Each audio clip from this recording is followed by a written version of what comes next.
To make sure I get top dollar, I'm in central London looking for some original rounds to go with it. We're going to meet this new contact we've got, Adrian, and he specialises in munitions. At the tender age of 7, Adrian was scouring battlefields for relics with his dad.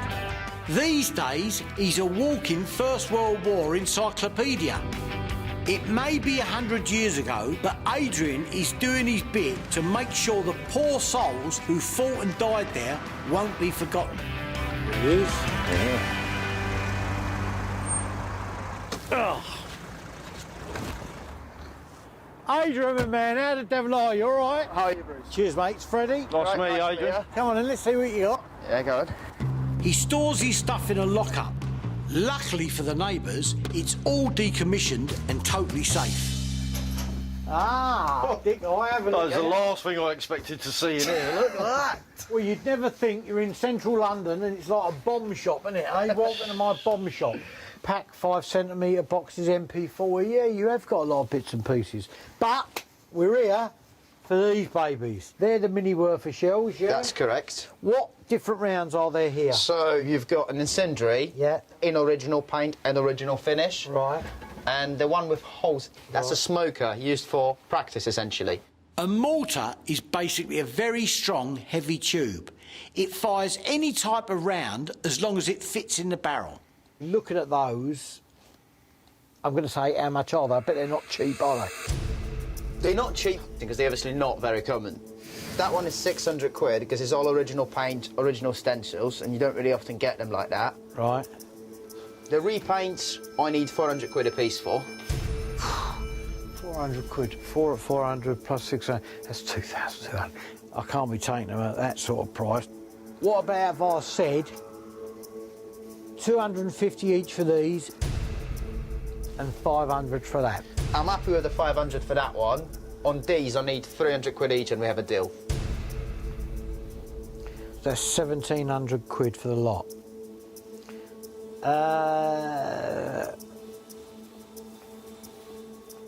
Oh, I can live with that. Lovely. The rounds will go perfectly in my mini Werfer bundle for Dave. I hope he likes it, otherwise there'll be a large mortar-shaped hole in my wallet. You got Stokes mortars here, yeah? Cannonballs, where'd they come from? Portsmouth, from the harbour when they were dredging. No. Yeah. I've noticed you've got a Levins mortar there as well. I do, and there's a base for it. Yeah, pull that out. There you go, mate. This is British, That's correct. and they would fire gas. Terrible things. It just looks like a gas cylinder. It is. That's the tube, that fits in there, and there are huge banks of them. Poison gas was first used by the Germans, who introduced it at Ypres. It was effective enough that the Allies quickly developed their own gas shells, launched at the enemy from mortars like this Livings. Almost 1.5 million men were gassed during World War I. And even by the cruel, murderous standards of the day, gas was considered beyond the pale. Is this one for sale? It is, absolutely. How much that? I need 400 quid for it. How much? 400 quid. Honestly, I've got to be honest here, the most I've paid for them in the past is 150 quid. I mean, this one's not in bad nick. I'll give you 200 quid for it. You know what, 230, and I can do it. Adrian may be new blood, but he haggles like an old pro. Right, 230, something else to carry. Lovely. It's another cracking World War I mortar. Whilst the twins are busy with the mini Werfer, Freddie can get this thing painted up so I can try flogging it to Weapons Mad Dave. Can I leave you to organise these rounds? Can you see how much you bought? Yeah, well, I'll be back in a minute. Here you go, Freddie. Cheers.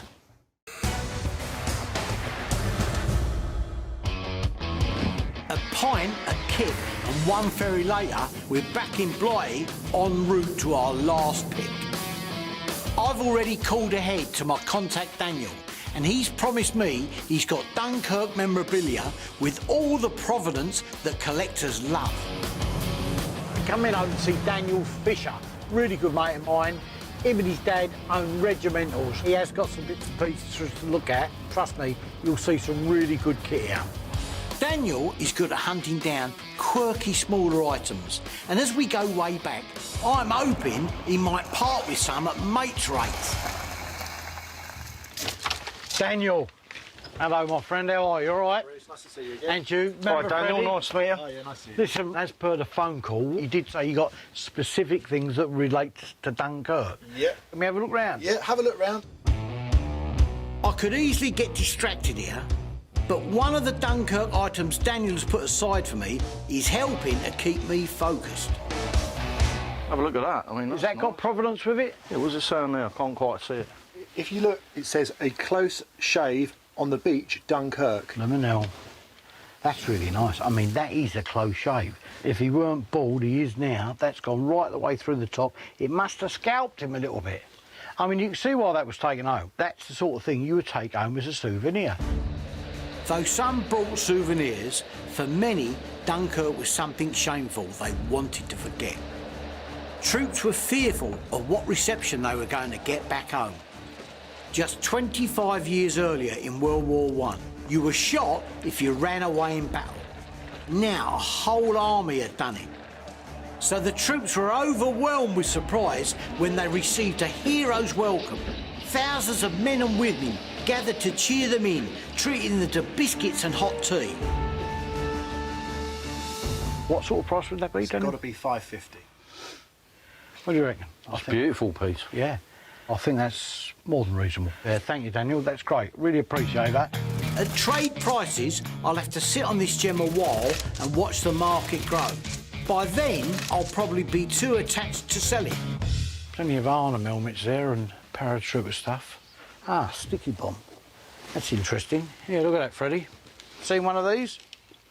It looks like a light bulb, but a sticky bomb is a hand grenade covered in glue. It's a terrible idea. One of the problems they had with it was it would actually stick to the blokes' uniforms more than it would the vehicles they were trying to attack.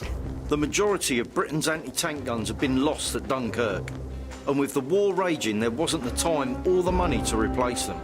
It meant if Hitler did invade Britain, his tanks could go unmolested. The sticky bomb was the rather rushed solution. Despite not being that safe or reliable during testing, Churchill himself insisted production went ahead, as there was no other viable alternative. Packed with a paste-like concoction of nitroglycerin, you wouldn't find me using one. Then when you want to use it, you pull the pin, the metal cover falls off, exposing the sticky substance, get up to your target and attach it.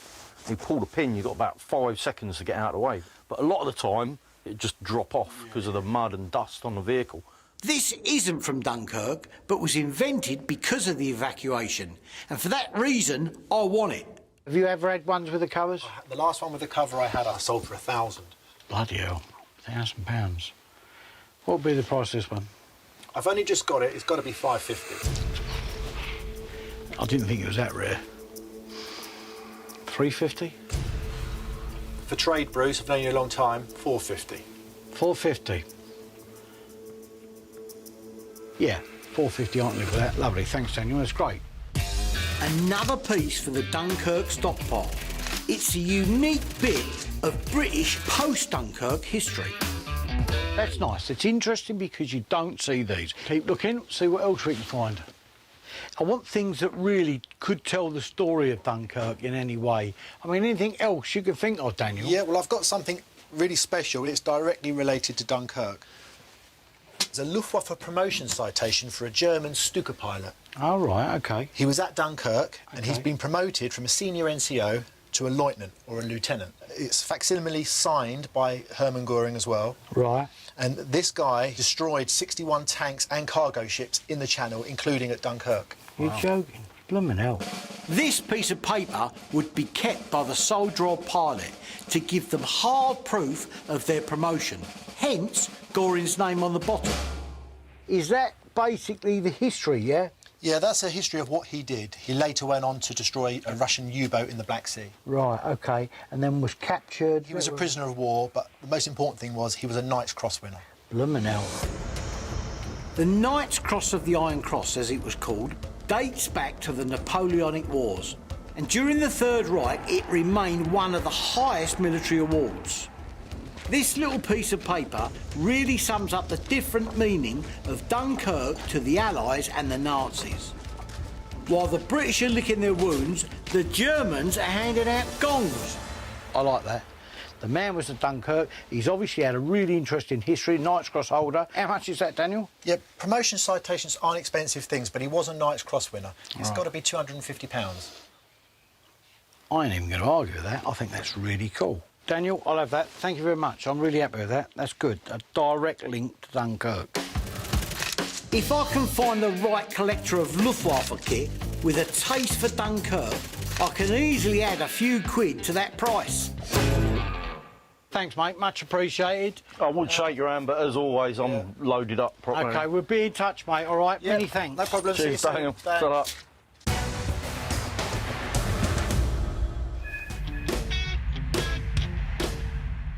How much further we got to go? Honestly, it's not much further. We're nearly there. It's been such a busy week buying up Dunkirk kit. Wife Sue has arranged a day out to help me relax. I've been watching you getting into your Dunkirk stuff, and I think that you're going to really like this. Is it down there? Yeah. That's an MTB boat, isn't it? It certainly is. Motor The torpedo boat. only one. Can we go and have a look on board? You're going out in it. We're going on it? Yes, we're going on it. I want to buy it. You can't buy it. Our pond's not big enough. I you want can it. have a ride on the North Sea in it. Well done, mate. Well done. I really appreciate it. That's really Good. nice. At this second in time, I don't know who I love more, the wife or the boat. Oh, I've got to get on it. All right, let's go, let's go. Come on. Hello, Richard. Hello, This is my husband, Bruce. Richard, I can't contain my excitement. I've got to be honest with you, this is like a dream come true for me. The MTB was the Ferrari of the British Navy, hunting down Kriegsmarine craft using stealth 3,300 horsepower engines and two 18-inch torpedoes.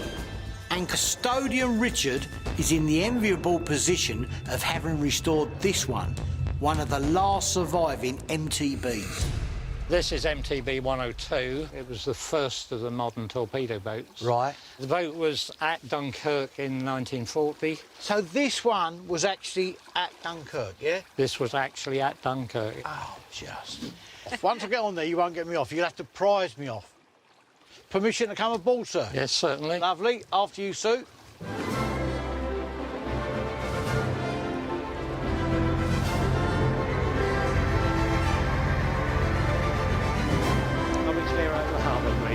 Yes, you've got permission outside. We're heading out from the port of Lowestoft in Suffolk.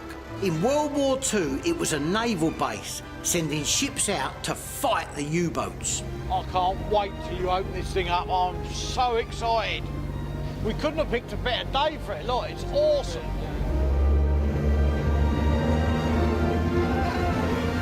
Look at that, look at the wake. You can feel it riding up.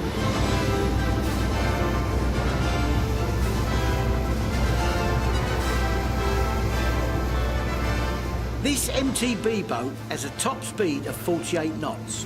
When it was built in 1937, it would have felt like being on a rocket to the moon. This is awesome, mate. You can feel the power, like, just driving it. It's like gliding, isn't it?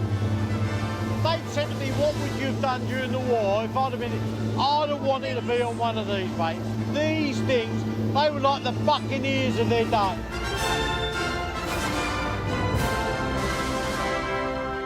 So, Richard, how many trips did this make over to Dunkirk? We do know for certain it did 7. And were they picking up people off the beaches? Oh, the first time they went over, yes, they did try that. But then HMS Keith was bombed. HMS Keith was the ship that had Admiral Wake Walker's headquarters on board. He was in the middle of commanding the evacuation and was now in desperate need for a new office. The nearest boat was MTB 102. From then on, 102 was virtually the flagship of Rear Admiral Wake Walker at Dunkirk. And these small craft didn't carry Admiral's flags. And so one of the crew made a Rear Admiral's flag out of an Admiralty dishcloth. And so for the last 3 days of the evacuation, 102 was running in and out of Dunkirk harbour with an Admiralty dishcloth at the masthead. And we still have it. You've got the flag. We've got the flag. No, I've got it here. Is that it? Well, look at that. That's an incredible relic. Isn't that? That's fantastic, mate. Richard, I'm staggered that you've given it to me. No way. I don't suppose it can be bought. You can have it if you can walk home from here. No. Well, if you don't ask, you don't get. So, Richard, have you got the other thing that I asked you for? Oh, Yeah. wonderful, good man. Bruce, I thought this was rather appropriate that you might like to mark the occasion. That's a very, very nice thought. It's right that we do this. After visiting places where it happened, reading more about it, coming on this boat, right? I can't help but emphasise that people should know more about Dunkirk. You think about the airmen, the seamen, the soldiers, the civilians that did get back, but then think about the tens of thousands that didn't get back. This is to the memory of the guys that didn't get back. And I want people to understand that even today, all these years later, their memory is not forgotten. Yes. Right, you ready then? Yeah.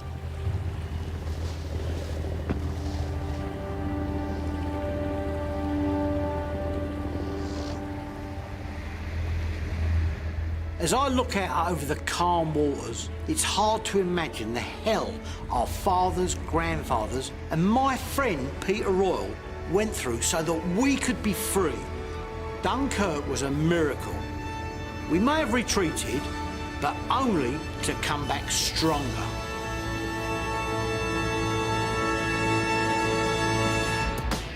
Freddie and me are back from northern France. The Battle of Normandy kit I've bought for my new Texan client Davis is being shipped back ASAP for his visit in a couple of days, leaving me time to squeeze in one more pick. So we're going to spend the day at Gavin's again, yeah? Yeah, he's great. I mean, you can't knock him for any American stuff. And he always gives us first dibs at it. Gav's based in Colchester, Essex, and there's no one more passionate about US kit than him. Apparently, he's got something from the Battle of Normandy period Davis will love.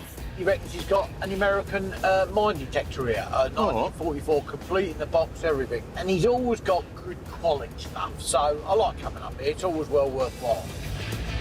D-Day and the Battle of Normandy that followed it saw millions of Americans push into France, and a 1944 mine detector would have saved many a GI's life. Where is he? Gav? Gavin? Hello. Oh, you're in here. It's like the sun here, mate. How you doing? All right? Hello, Bruce. How you Yeah, doing? yeah, good. Oh, Gavin, good to see you again. And you. Mine detector. Yes. I'm very interested. Very interested. 44 dated. That's perfect for me. I'll go and get it, yeah? Okay, yeah. One sec. Well, that'd be a result, wouldn't it? Yeah. Here it is. It's quite heavy, to be fair. Should chuck him on here. Oh, Thought it it's was complete. I thought it was in good condition, really. Nice. Very, very nice. Operator's manual. It's like brand new, isn't it? Probably works straight away, that. There's no reason why well-maintained wartime equipment can't still function today. And fully operational kit always goes for higher prices. Let's stick that together, Freddie. These would have been in, you know, all kinds of engineers' units, would have been in the back of trucks. They were quite a common thing. And you think, I mean, obviously as the Allies advanced, they were up against all the booby traps left by the Germans. So mine detectors were a really, really important part. Really important part. Hitler's first line of defence against the Allied invasion was the so-called Atlantic Wall. To protect this fortified line, the Germans laid millions of landmines. Rommel loved landmines, and his troops sowed them like grass seed. Over 6 million were buried in the beaches alone. And it was the US combat engineers who had the unenviable task of detecting these mines. One such hero was the legendary American comic Mel Brooks, who in 1944 helped clear the way for the advancing Americans. Thing is, it's not like in the movies where you hear it click and you can put something on it and then step off it. That's it. Yeah, you're gone. Yeah. But the big question is... Here's how much. Are you going to give it to me? Bruce, come on. What's that worth, thing? Couple hundred. 200 quid, I ain't even going to argue. Thanks, mate. That's great. Thank you. Thanks. This mine detector looks like it just fell off the back of a US Army truck. A real show-off piece for Davis's collection. So what else you got, Kev? Yeah? Well, as you know, we bought that Hetzer tank. Are you doing the Hetzer? Yeah, we're doing the Hetzer now. He's got Hetzer here now. Oh, well. We've got competition. And with it came a box of stuff I have no idea about. So Right. let me just bring it out. What is this? I have no idea. That's why I asked you. It just literally came within the tank. I know exactly what that is. Can Right. of corned beef? No, mate. No. Let me tell you, it's a very rare item. These are German smoke dischargers, OK? Used by pioneers and all kinds of people, right? And that's the box that goes with it. This German munitions box isn't what my Texan's after, but I know plenty of collectors and reenactors who would love to own it. It's quite hard to find, I've got to be honest here. I mean, obviously that one's been used. Smoke dischargers are used to hide things. If an army is on the retreat, it needs every little advantage it can get over the advancing enemy. When you're on your back foot, smoke grenades are a valuable tool in your armoury, helping to disorientate advancing troops, throwing their tanks into confusion. I mean, you think all the troops moving across that open ground, if you can cover them from view at least, it's going to make it much harder for the enemy to identify you and shoot you. This would suit me. I'm definitely interested in this. How much do you want for that? I'm thinking really maybe some trade for some Hetzer parts. I can do that, yeah. I can definitely do a bit of a trade for some Hetzer parts. Because I have no idea of the value of that, so I'm on your call on that. And I'm going to be fair with you. The box on its own is probably worth at least 200 quid. The canister's probably 100 quid, so you got 300 quid's worth there. I mean, if I trade you 300 quid's worth of... I'm more than happy. Yeah? Because you get your bits and yeah, I get to that complete my suit tank. me down to the ground. Right, I'm happy with that. I love a good exchange deal. Not only am I getting a bona fide rarity, I'm helping out a mate with his passion project. Old digger's looking well then. Yeah, Do you get thanks. that out very often? Yeah, of course. So really over here, it's just some jerry cans. I've got loads of them. I mean, I've German, I've got American bits and pieces. Nothing else in there we need, no? Vehicle bits and bobs, like an old coat or something up here. That's an American trench coat, isn't it? Yeah. Just? Yeah, it's an American GI trench coat. I mean, what's interesting about these, there are photographs of the Germans having captured vehicles and bits and pieces, putting on some of the better warm kit. Yeah. How much is that? Oh, for you, 20 quid, do you? 20 quid. I'll have that. Lovely. Good. Suit me. That's... Happy for that? Yeah, that's nice, mate. Very nice. 20 quid is just a fraction of the price of the iconic Burberry trench coat that inspired these military designs. This is one for Davis's closet. Oh, while I think of it, one more thing. Sure, it's here. Here we go. Yeah, hold up. I do pay on time. You've got no problem with that at all. Here we are, look. What's that? What do we think of Oh, that? obviously, it's a baseball bat. Is it a wartime one? Wartime yeah? one, yeah. This is as American as apple pie, and I reckon Davis would love to own something as iconic as this. Was that just for a bit of close protection or something? Yeah, no.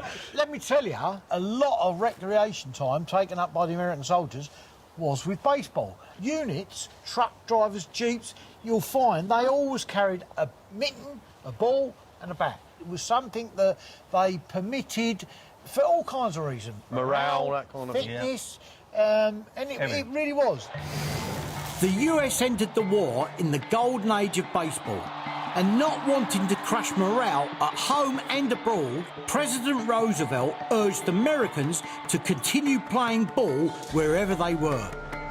When Germany finally surrendered in 1945, GIs celebrated by playing baseball in the Zeppelin field. Right on the very same turf the Nazis once marched up and down on at Hitler's famous Nuremberg rallies. Bit of a memento of home as well, isn't it? Really? Yeah, very, very much so. Yeah, really nice. How much you want for that, Kevin? As we do a lot together, deals and friends and everything, have it. Yeah, Gifts. really? Yeah, of course. Oh, Why not? lovely, mate. I really appreciate that. That's what you get when you maintain good relationships. Hopefully, I can build a special one with Davies too. Thanks, Zach. I've never played baseball, though. Have you ever played baseball? It's horrible. What's that? With fingers smashed to bits trying to catch that You're ball. getting confused with rounders. Oh, right, yeah. All right? All right, let's get a cup of tea. Yep. Oh, you are working then? Right, listen carefully. I've just had Mr. Paul Biddiss on the phone.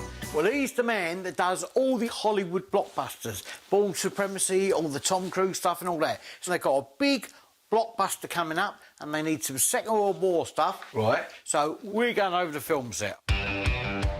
Supplying to the TV and film industry is a big part of what I do. To find out what Paul needs for his World War II project, Hoos and me are heading to where he's training combat extras. Down on one knee.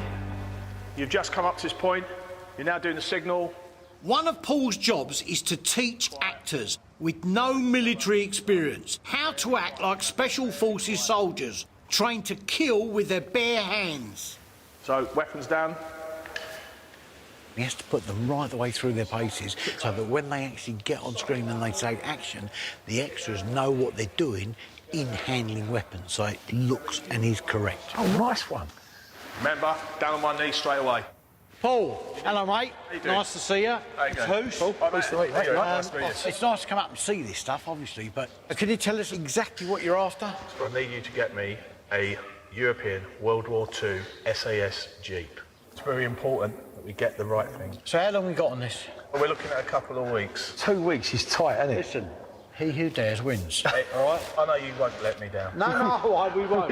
Take care. Thanks, mate. Bye, mate. Paul's working on a World War II SAS movie, so he's come to the right man. The Wartime SAS is one of my biggest military passions. The SAS was the brainchild of a maverick Scottish commando called David Stirling. In the North African campaign of World War II, Stirling had the idea of sending small groups of fearless killer commandos to wreak havoc behind enemy lines. The new unit would be called the Special Air Service, to mislead the enemy into thinking they were regular paratroopers.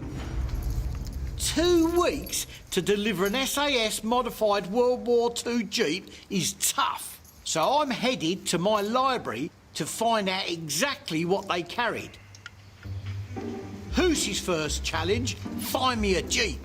I'm just wondering, mate, if you know of anyone for an Allied Jeep? No? No?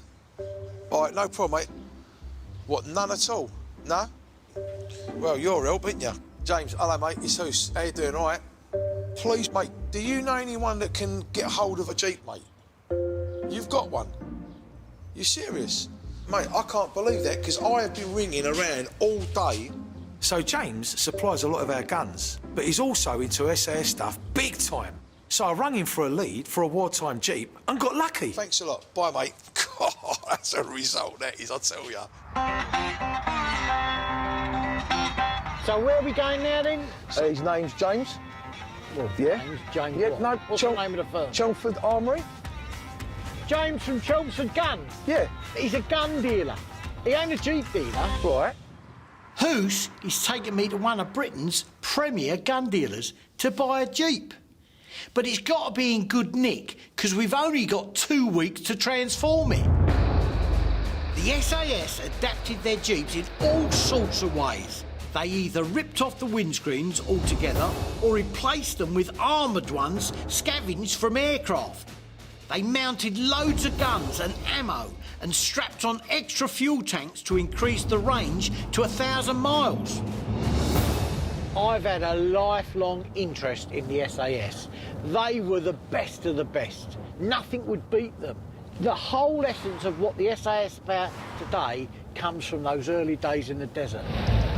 Commander David Stirling wanted the toughest men wherever he could find them. At its wartime peak, the SAS numbered just 2,500 men. But against overwhelming odds, the SAS managed to capture or kill no fewer than 31,000 enemy troops.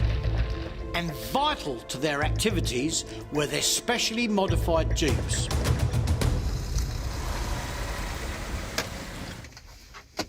James?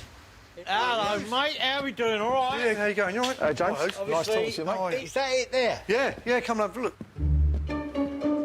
Oh, it's not complete then.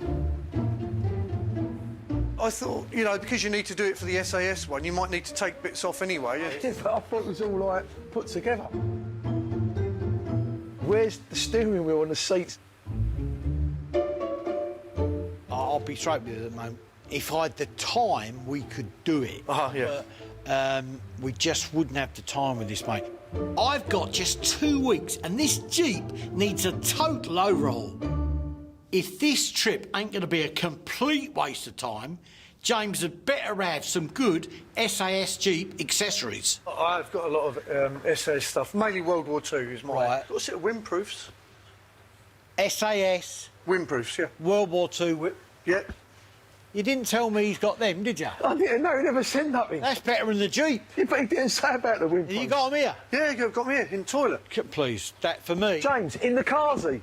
Yeah. James, why would you keep windproofs in the car seat? Well, I ran out of room in the office, so I had to put it somewhere. Right, come in here. Look at this. It's got all its wartime labels in it still, so it's all dated. This is actually 100% original. This was bespoke for the SAS, and they're getting hard to find, mate. Captured soldiers are meant to be treated as prisoners of war. But after a series of SAS and commando attacks, Hitler issued the notorious Commando Order. From now on, SAS and other special forces caught behind enemy lines would be immediately shot. In one operation, 27 SAS men were captured and executed. SAS men knew the score, but they still charged into action. And it's their legendary fearlessness that makes this SAS gear so valuable. What sort of money would that set be? For the whole setup like that, you'd be looking about 1,600. Done. I'm happy with that. Oh, done. All right? You happy? At least he's coming out of the car seat. No Jeep, but that's not a bad start to what is a pretty long shopping list. European SAS Jeeps had 2 mini-armoured windscreens, armour-plated radiator shields, multiple fuel cans and a serious array of guns. And I have to find as much of that gear as possible to make it perfect for Paul's movie. So these are all your spare parts, bits and pieces. I mean, obviously it's made up of accessories. Militaria, bayonets. Do you do curling, bruv? Do you know that thing where you go like... Yeah, on the ice, yeah. Bruce, look at that, look. The curling. It's a Vickers machine gun drum. How many more you got than you got? Oh, I don't know. Look, there's another one here. Get them all out, get them all out.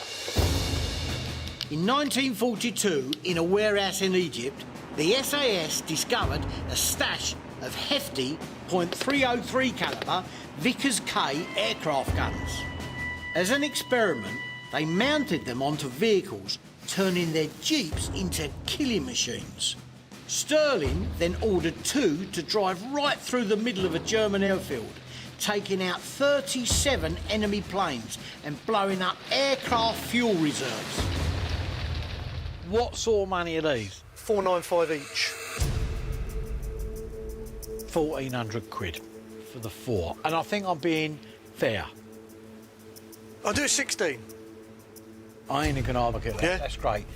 Clear! These original 60-round magazines are a real find, but an SAS Jeep also needs Vickers K machine guns. But they never come to market, so I'm ordering reproductions. When it came to guns, SAS Jeeps were like rolling arsenals. Right, I need a Lee-Enfield 303. For sniping, the SAS used specially adapted Lee-Enfield rifles, one of the most accurate sniping weapons of World War II. That is nice. OK, now, that's obviously... Check it. Okay. Nice. So, how much are these, James? They retail at $450. So, how much to me? About 400. 375. Come on. You buy a lot of stuff off me, so we do 375. 375. Yeah, we do that. Right, first one done. SAS Jeeps also carried 303 Bren light machine guns. That's the one, isn't it? It looks a beast. But this weapon was the backbone of the British infantry. It was the SAS. Everybody used it, and it's a cracking weapon. How much? I can do 650 on it. 500. 500? No. No way, not 500. Come on. No. 600. Come on, look. 550. We ain't finished spending yet. 550. Come on, it's my favourite weapon. Yeah, go on. We do it. 550. Yeah. Give me a hard there. Oh, That's lovely. mate. Look at that. All right, put that over there. Right, don't damage it. I just bought it. If I can only find a Jeep, it'll be bristling with guns, just like the real thing. James is banging at the SAS, and he's even got original photographs of their Jeeps. Oos, look, Vickers drum mags on the front of the bonnets. That's cracking. Look at that. So, where's all this lot come from? There's a World War II SAS veteran not in use called Danny Thompson, and this is his certificate to prove he's in the SAS. That's Paddy Main's signature. Yeah. No way. I want this. No way. Listen, I've been trying to get his signature for ages. Paddy Main was a fearsome founding member of the SAS. I cannot begin to describe the mayhem he caused. The number of enemy he killed, the aircrafts he destroyed, operations he disrupted in Egypt, Libya, Sicily, Italy and France. Paddy was an honourable gentleman, but was also a ruthless killer and tough as nails. Rumour had it that he was also gay, which if discovered would have meant dishonourable discharge or even imprisonment. Sell it to me. No. It's my birthday. It might be. It's Christmas Could be this your week. birthday, Christmas all together. I'll sell you who's. I will sell you who's. That's steep. That's steep. I totally understand why James won't sell me Paddy's signature. I wouldn't let anybody get their hands on it either.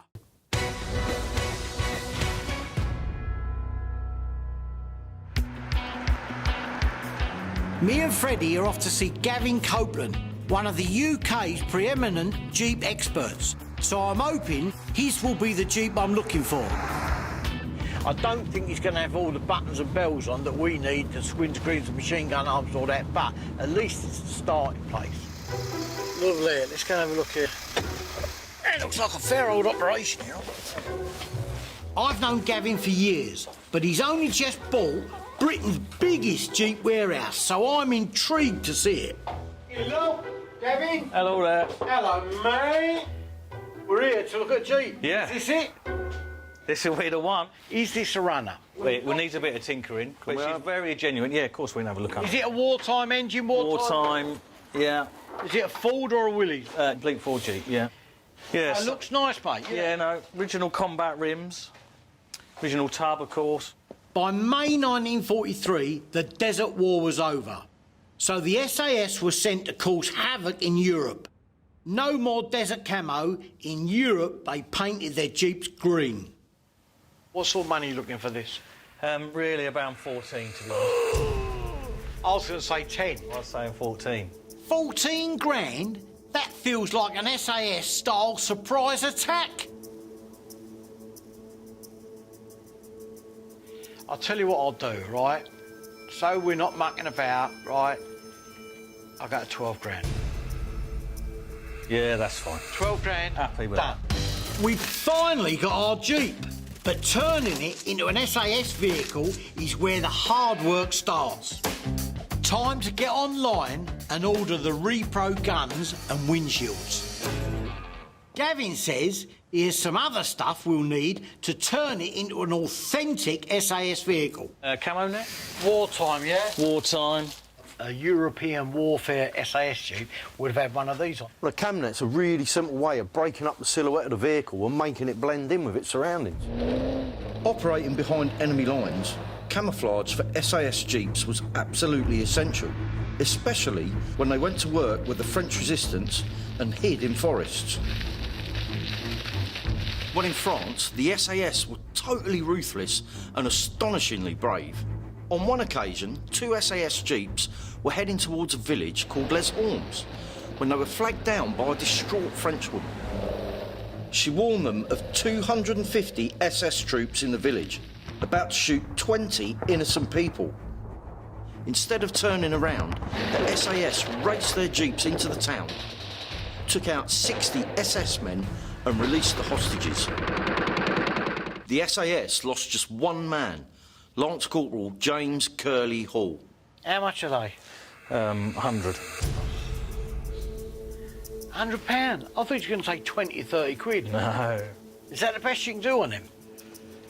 Yeah, probably. But we'll have a look. We've got some more bits. Let's see what else we got. Okay. All right. All right. Yeah. So I've got a World War II dated British shovel. All right. Yeah, we need all that. Yeah. 44 dated. You got the picks and all that as well. Yeah. 42 dated. Lovely. Okay. And then a handle to go with it. In the early days, although David Stirling gets permission to set up the SAS, he doesn't receive adequate money or supplies. But this is the SAS, and they don't play by the rules. So they burgle Allied bases and half-inch everything they need. There's a story about them breaking into a unit, I think it was a New Zealand unit, and they nicked everything. They nicked all kinds of supplies, picked shovels, there's even a room and they nicked a piano. For recruits, SAS Commander David Stirling looked for the toughest and brightest men he could find. You had to be clever, super fit, willing and able to kill, and it helped if you were slightly crazy and didn't think like the average military grunt.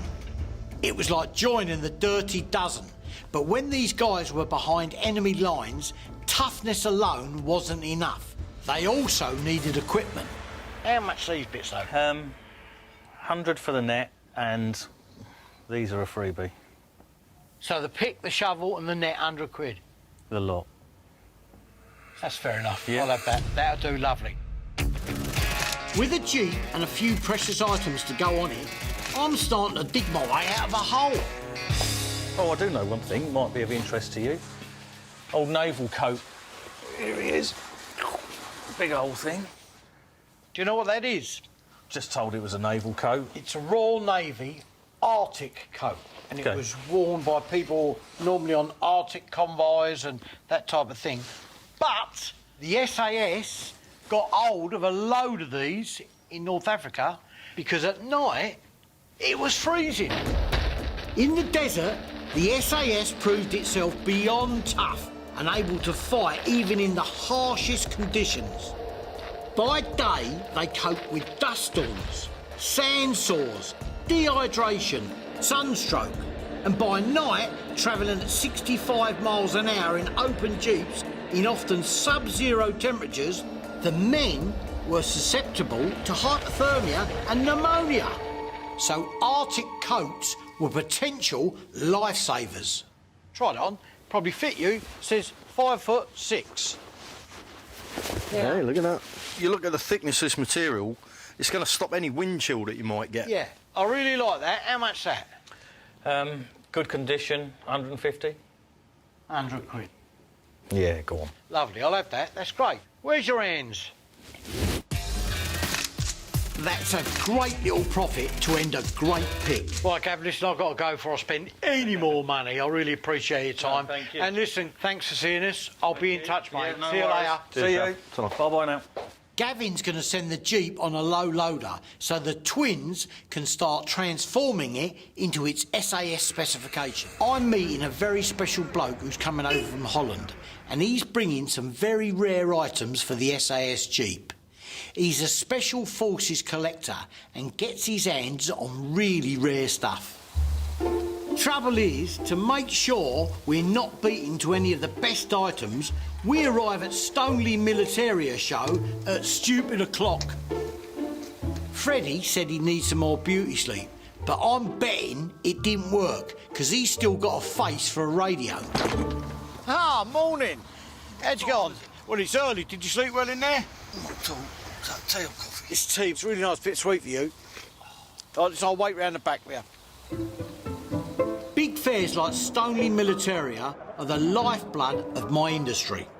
There are almost 400 stalls here, and in this game, it's not what you know, but who you know that gets you face to face with the rarest stuff. And I know Special Forces Supremo Mark Van Til.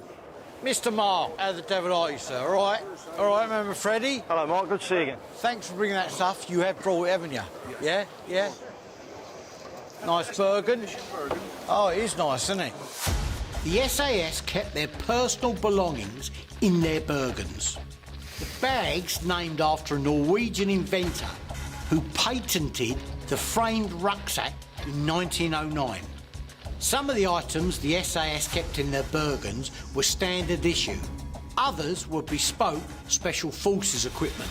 What have you put in there then? Everything. Oh, right. Scarf. Camo scarf, field dressings. Emergency rations. Oh, emergency rations, wartime, yeah.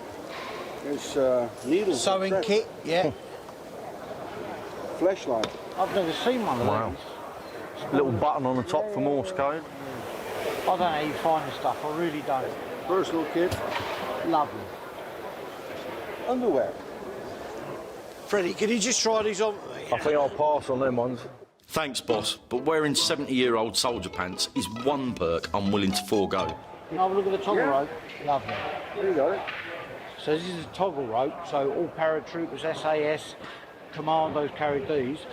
You could collect that. You know, they could make all kinds of things. By having these shorter lengths of rope, it saves one bloke carrying 50 metres or so, you know? Joining their 6-foot-long toggle ropes enabled the SAS to make longer ropes for scaling walls and making rope bridges. The thing is, Mark, it's all about the price. How much for the lot? I was thinking roughly about 800. It's really hard to try and find this sort of kit in such amazing condition, but 800 quid is well over the odds. What about if I said £500? 650. You meet in the middle. £650. That's an original toggle rope. It's all there. It's all in perfect shape. All right, I can live with that. Thanks, Mark. £650. These items will really add to the Jeep's World War II authenticity. Any other bits and pieces that would have gone with an SAS Bergen? I might have some nice things more. Is that a silk hat? Fantastic. Look at the condition.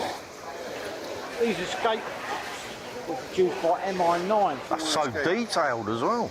Yeah, both sides. From the Normandy coast, Yeah. Holland, all the way to Spain. If you got prison, you got escape, Yeah. you use the map to go to Spain and go back to England. This is a bit of real James Bond history. Established in 1939, author Ian Fleming was connected with MI9, which did what Q does in the Bond movies. MI9 produced these special maps on durable, easily concealed silk. 243 different maps covering Europe, the Middle East and North Africa were secretly sewn into board games, record sleeves, dartboards and even cricket bats, and then smuggled into prisoner of war camps to help men escape. In World War II, SAS men sewed them into their clothes, and they still do. By the end of the war, nearly 36,000 men that had either been shot down or captured escaped and made it back to the UK. How much? So make a good deal on this one. It'll be 225 normally, 175. 175? Yes. I'm not even going to argue. That's a really good price. That's lovely. Thanks, mate. Thank you, sir. I'm happy with that. That's one more original World War II SAS piece to add to the Jeep. And there's a little bit of profit in the deal too. Can you wrap all that up for us? And pick everything up? Yeah, and I'll come back and get it out. Thanks, mate. Okay, thanks. For the business. Cheers, mate. See you later. Ta-ra. Ready? I've come to Yorkshire with Hoos to visit a bungalow that looks pretty unremarkable from the outside. Bruce, I thought we'd come to see a nuclear bunker, not a bungalow. They're hardly going to put a big sign saying, nuclear bunker, please drop bombs here, are they? So it's a disguise to be a bungalow. Inside, you won't find a nice old Yorkshire lady with a flowery sofa and a cat. RAF Halton's a little more Spartan than that. It's like something out of Carry On Spying. The bungalow is actually the entrance to a top-secret Cold War radar station and nuclear bunker. Hello? Mate, are you sure we're supposed to walk down this place? Well, it's got to be down here somewhere. This sprawling secret complex sits 100 foot underground and is entombed in 10-foot thick concrete. What's through here? Yeah, look, main entrance. Communist Russia always had a strained relationship with Britain and America during World War II. Like Nazi Germany, it was a totalitarian state, and the communists were just as murderous and oppressive as the Nazis.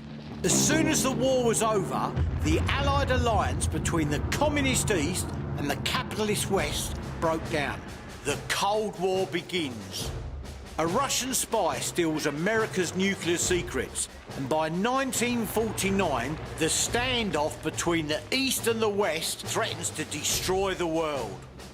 And in the event of an apocalyptic nuclear war, it was to be fought from places like this. How deep we gonna go? Well, it's a nuclear bunker. They're deep, aren't they? After the Cold War had ended, this bunker was sold off. It's since been developed into a museum, and co-owner John wants a hand finding some new exhibits. John. Bruce! Found you eventually, honestly. Really nice to meet you. This is Hoos. Hoos? Hello, John. Well, pleased to meet you too. I'm amazed at the size of this place. It's incredible. Most of the equipment you'll see in the bunker is original, and it's been here since the MOD were here. But we'd like to tell the other side of the story and try and find some artefacts from the other side of the Iron Curtain. Some posters, some training manuals, something to tell the story from the Soviet Union. We're planning some military shows. Yeah. Maybe a pyrotechnics show, something that would really impress our visitors. Perhaps an RPG. The RPG, short for rocket-propelled grenade, was a devastatingly effective Russian anti-tank weapon. During the Cold War, the Soviets handed out thousands to communist insurgents all around the world. So firing one for John's visitors is a great idea. You've come to the right man. I can definitely help you with that. When I joined the Paras in the 1970s, the Cold War was still on, and the threat of nuclear holocaust was still a terrifying reality. So I'm fascinated by all this. You've got everything here, haven't you? Before we head off, John has one last chilling thing he wants to show us. This is a Polaris Mark II intercontinental ballistic missile. That's a Polaris warhead. This is scary, mate. You've got to understand Unbelievable. what that object was capable of doing. That's a nuclear device. Now, that single item would probably wipe out half of London. The standoff between the East and the West was given a very scary name, MAD, or Mutually Assured Destruction. The launch of just one nuclear missile from either side would trigger total nuclear war. Kaboom! The world comes to an end. Britain would be a smouldering radioactive wasteland, with a few unlikely survivors in strange suits coming out the front door of this bungalow. Man, oh man. I've never seen one. It's terrifying. I find that fascinating. Really interesting. Thanks for that, John. I appreciate that. You're very welcome, Bruce.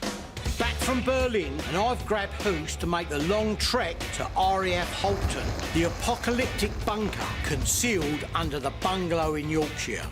The Cold War kit I bought John is being packed up and shipped over, but the RPG is already here, and it's ready to go. Here we go. Nice to see you again. How the devil are you, sir? Nice to see you Really again. good to see you, Bruce. Yeah, Hope good. you're well. Now, you got all the photographs I sent you down of all the Cold War items we got for you. You're happy with those, yeah? I couldn't be happier. Absolutely superb. What a result! John loves the maps and the posters, but he also wants to put on a pyrotechnic display for his visitors using a Soviet anti-tank rocket-propelled grenade launcher. Now that's what I call a day out with the kids. To help with this, I've asked my mate Tony to drop in. How are you, Tony? You all right, Listen, Tony is the top pyrotechnics man in the country. Okay. Now, we work together a lot, right? And he's the only person that I would recommend to carry out the sort of displays that you're trying to achieve. Okay. Now, what we've done is I've sent up the RPG that I've got for you, and hopefully, once you've seen Tony and what he's done with it, you're going to want to buy it from me massively. Tony does a lot of work in Hollywood. If you see a bang on the big screen that isn't CGI, chances are it's Tony pushing the button. This is the RPG that we purchased for you. We sent it over to Tony and he's cleaned it up a bit. Right, okay. Rocket-propelled grenade. So I'm going to ask Tony now to give Hoos a briefing and he's going to show you what this can do for a pyrotechnist display. Okay, that's brilliant. The RPG was a simple design, like an AK-47, but it's remarkably effective against tanks and other vehicles, as I hope Tony is about to demonstrate. See the car? Yep. That's what you're going to aim for, 200 metres. That's what we're going to blow up. Yep. During the Cold War, the Americans designed their own super RPG called the Davy Crockett. Believe it or not, it fired a mini nuke, so they nicknamed it the Atomic Watermelon. Right, let's go, Tony. Okay, everything's good. Don't forget, brace yourself. Lean in. Brace yourself for it. Okay. All right. 3, 2, 1.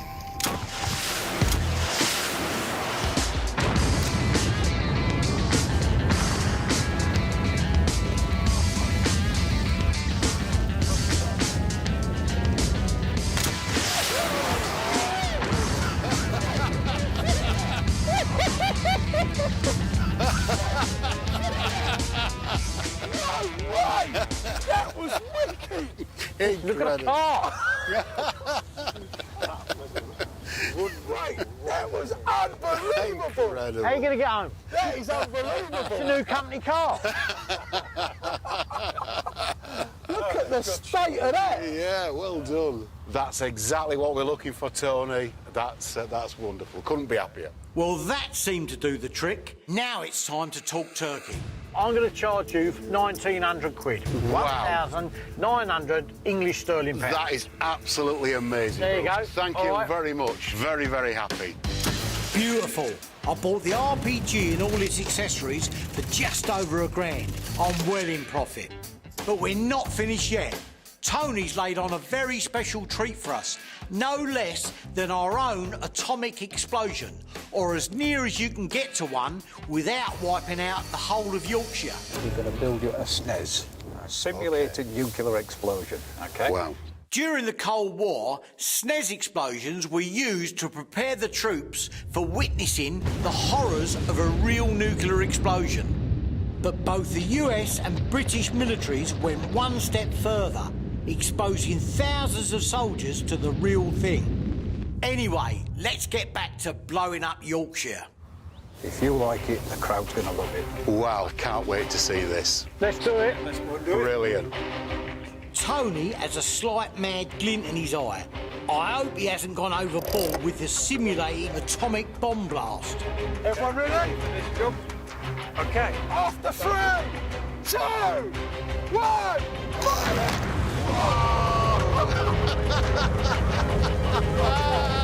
That's incredible. Here. When we have an open day, we've got to have one of them. Our visitors are going to absolutely love that. Thank you very much. That's excellent. You don't get that at Legoland.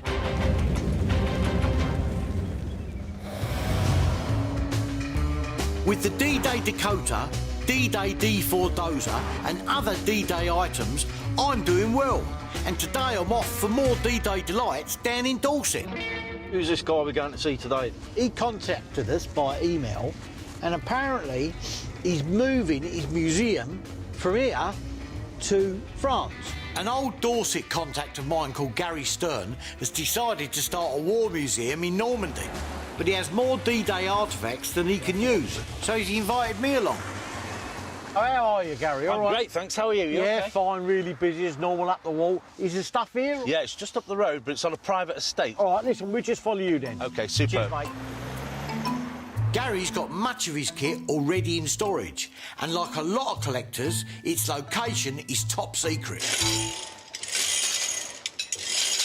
Blooming hell. Dear, you've got some tackling here, haven't you? Blooming hell, Gary. Do you know what's in here? Can we pull some of this out then, Yeah, Gary, pull it just to out. see what the score is? So what are they, Gary? Egg cups? Yeah, they're German naval egg cups. They're marked, German property marked on the bottom. When the Third Reich came to power, they took control of the country's porcelain factories and got them to produce everything from toilets to egg cups for the Wehrmacht. But from the get-go, fresh eggs were in short supply in wartime Germany, so it was powdered eggs all round, which is why these egg cups look unused. How much are these, Gary? Well, retail's 8 to 10 quid each. If I had a few, you'd do me a deal, don't you? Of course I can, yeah, I can do. How much for a dozen? 75. 75 quid, yeah? Lovely, ain't even going to argue. Nothing to do with D-Day, but I love items like this. Fascinating bit of history and affordable to collectors who are just starting out. Gary's lockup is stuffed. There's bits all over that catch my eye. Oh, hold on, that's a control panel for a glider. I want that. Where you go, Bruce. That's handy. So's that. What's that up there? Another German helmet? Yeah, it's a Luftwaffe one, that. I could go crazy here, but it's D-Day stuff I'm after. I know what I've got that you might be interested in here. It's a military medal, but this one's been issued to a guy who was the first tank to hit the beach on D-Day. No. Yeah, and here's his certificate for his exceptional service, and it says, in command of a flail tank, his was the first to touch down at HR on D-Day in Normandy. That's incredible. The Normandy beaches were laced with thousands of German landmines, which killed and maimed scores of Allied soldiers. To clear a path through them, flail tanks were used. These would literally flail the ground with spinning chains to set off mines. Kind of a cross between a tank and a combine harvester. Incredibly scary and dangerous to drive.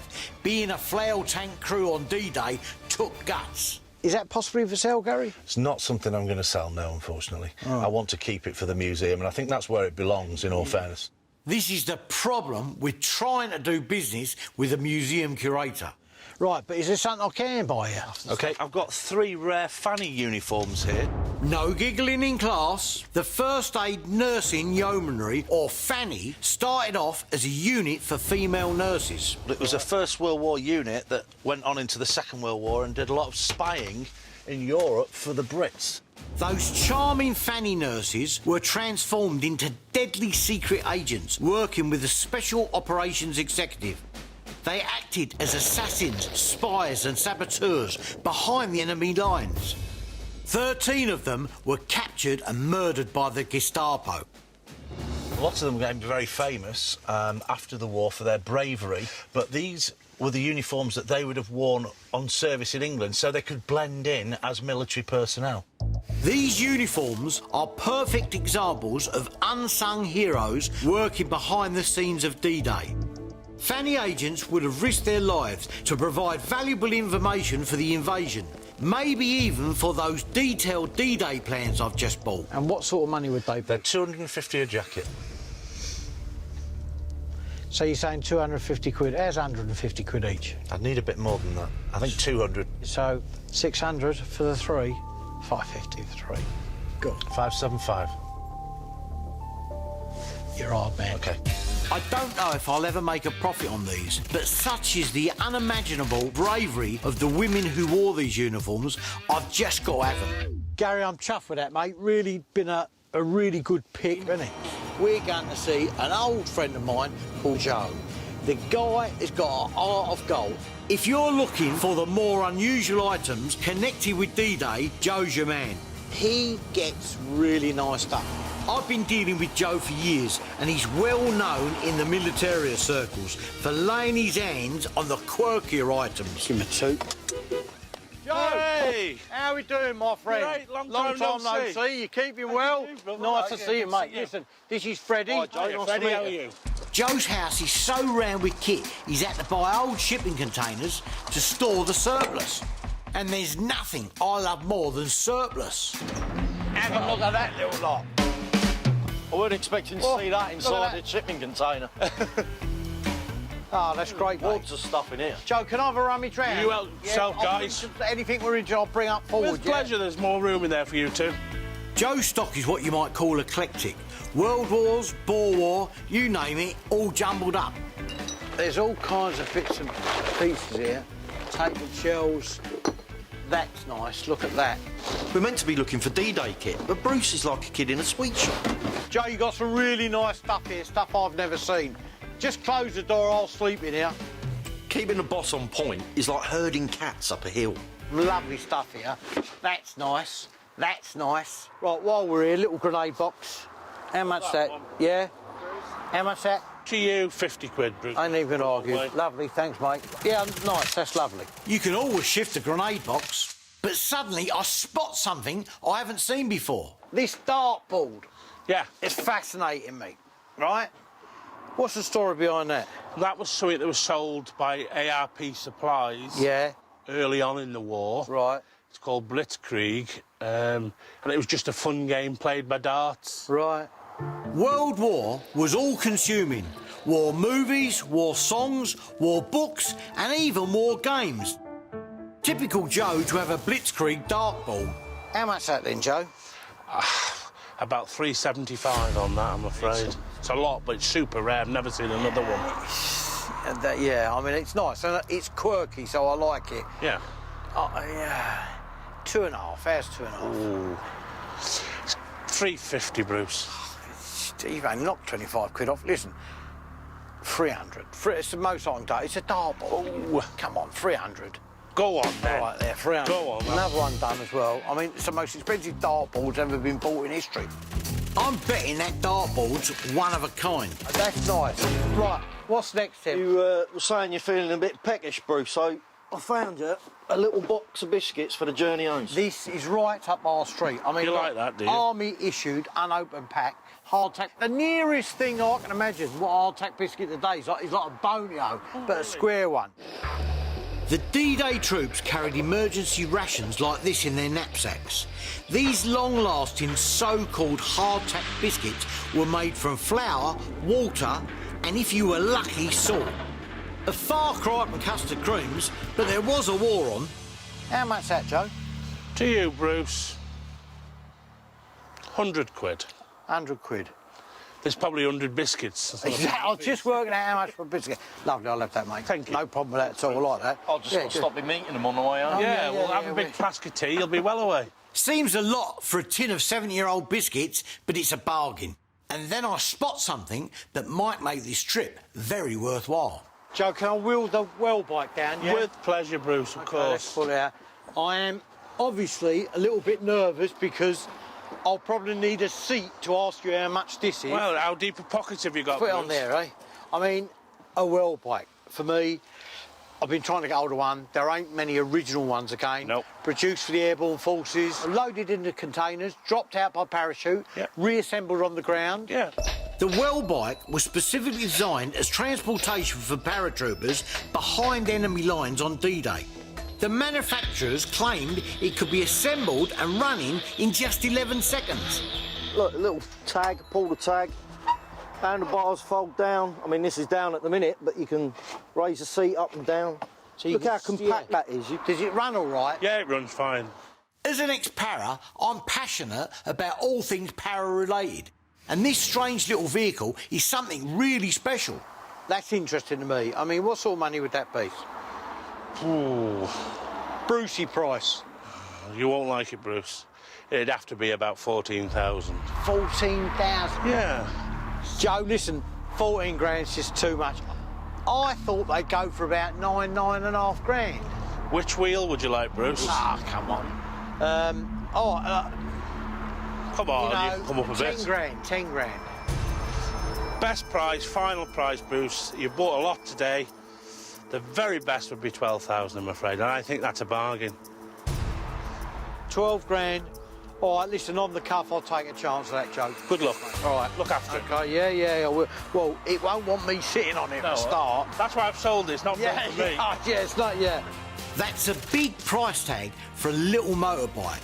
But as unusual D-Day memorabilia goes, it doesn't get better than this. Joe, it's been a pleasure, mate. You're always welcome. You look after yourself. Good luck, safe journey, Thanks, gentlemen. mate. Take care. Bye-bye. Cheerio.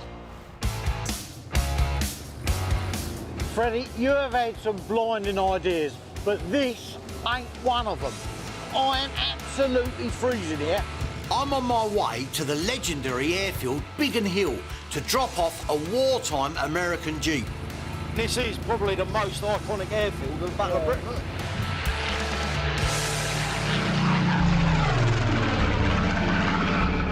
The Battle of Britain is up there with Waterloo and Trafalgar as one of the battles that determined the course of British history. Immediately following Britain's hasty retreat from Dunkirk, one of our biggest ever defeats, Hitler wanted to press home his advantage and invade Britain. But before the German troops could land, they had to control the skies. So Hitler sent in the Luftwaffe with 900 fighters and 1,800 bombers. The British RAF was vastly outnumbered with fewer than 700 fighters, including the famous Spitfires that were based here at Biggin Hill. Here, look at them in there. Yeah, a bit different to what we do, innit? These workshops are devoted to restoring super rare Spitfires. They're run by former commercial pilot Peter Monk. The public can even pay to fly in one of his Spitfires, and he also has a wonderful World War II museum. Peter, how did that lie? You all right? Good trip down here. Yeah. Listen, there she is. Have a look at it. Runs well, starts on the button, mate, believe me. Fire it up, Peter, see how it goes. Oh dear. It was a long drive. It's probably run out of fuel. There you go. Fine. Engine sweet's fine, mate. Peter wants this Jeep for driving his paying customers around the base and has agreed to pay a tidy $9 grand for one that has all the original trimmings, if he likes it. Perfect, Bruce. Thank you, mate. Exactly what we need, Bruce. It's fine. Perfect. Music to my ears. Peter's got a top-notch Jeep to buzz around Biggin Hill, and I've got a nice chunk of change in my pocket. Can we have a look round in here? I can't believe what I'm seeing in here. If you've got a few minutes. Yeah, we've got a few. I've got a few hours with things like Let's that. go and have a look. Look at this. I mean, hell. So that hurricane, can I just have a look? I mean, I've never been this close to a hurricane, to be quite honest with you. In the Battle of Britain, more German planes were shot down by Hurricanes than by Spitfires. But it was the nimble Spitfire that pilots all wanted to fly. Entire assembly line, right from a bare fuselage up to the almost finished product. Just over 20,000 Spitfires were ever built, but sadly just 55 are still airworthy today. And a lot of those seem to be sitting in Peter's shed. How many Spitfires have you actually got here? We've got 13 Spitfires in 13? the States at the moment. Yeah. It's amazing. The Battle of Britain started in June 1940, and in the first 6 weeks, the RAF lost about 320 planes.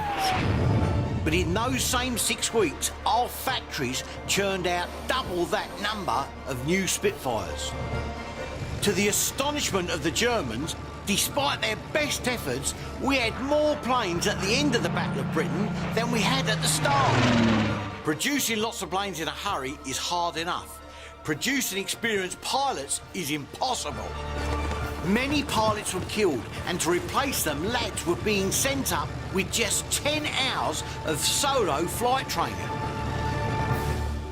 This one here on the right, flown by a 19-year-old that became an ace on it. A 19-year-old? Yeah.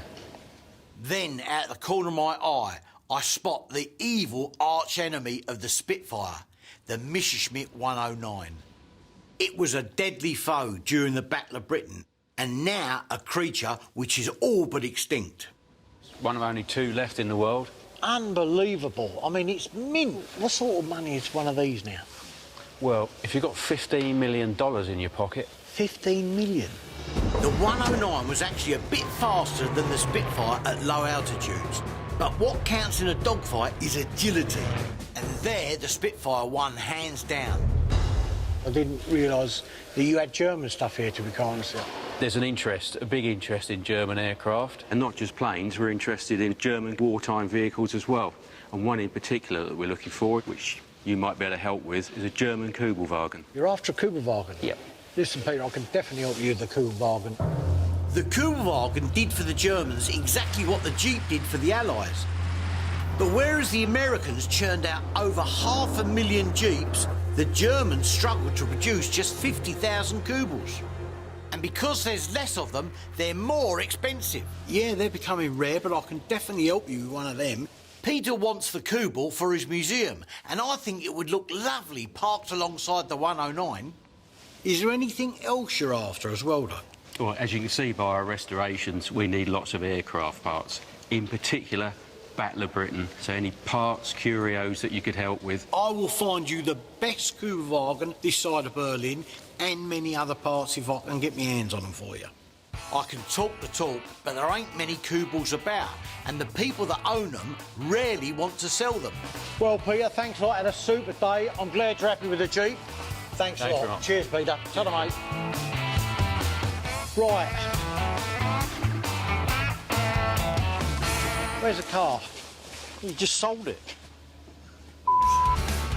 A Sherman is one of those iconic vehicles that any collector really wants to have. They're awesome things.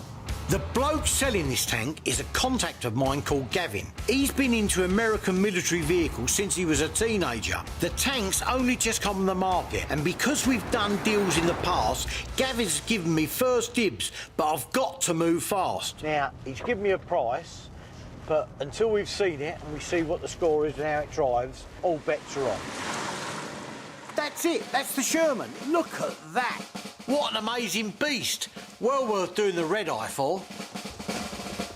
Gavin? Oh, hello, mate, all right? Pleased to see you, all right? You remember Freddie? I do. Hi, Gavin. See you again. Yeah. You might have washed it for me, you know what I mean? It's got that combat look. Yeah. So it's a 1943.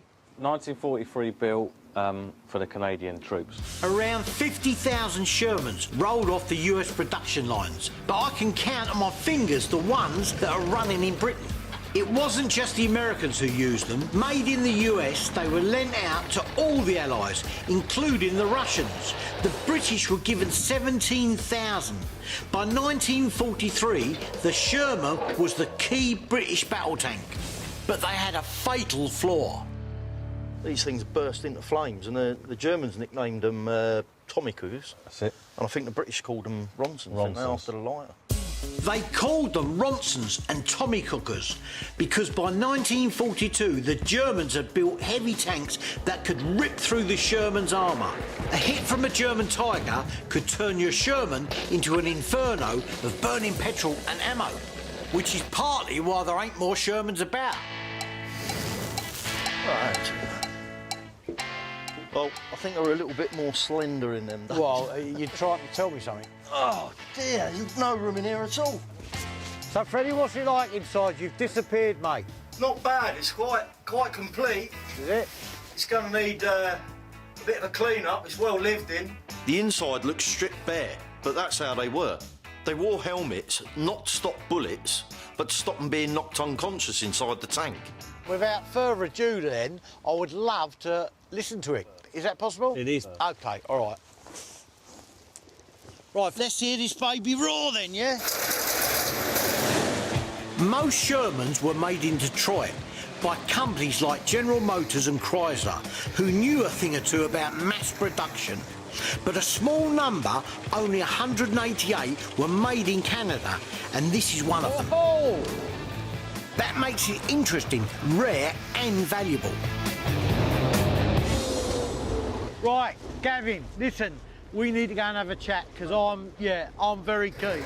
This tank needs almost nothing doing to it. To make any profit, I need to seal a good deal now, but a running Sherman won't come cheap. Gavin's asking price is just shy of 200 grand. Listen, I really do like it. The only thing is, obviously, I know what we talked about on the phone, like 195.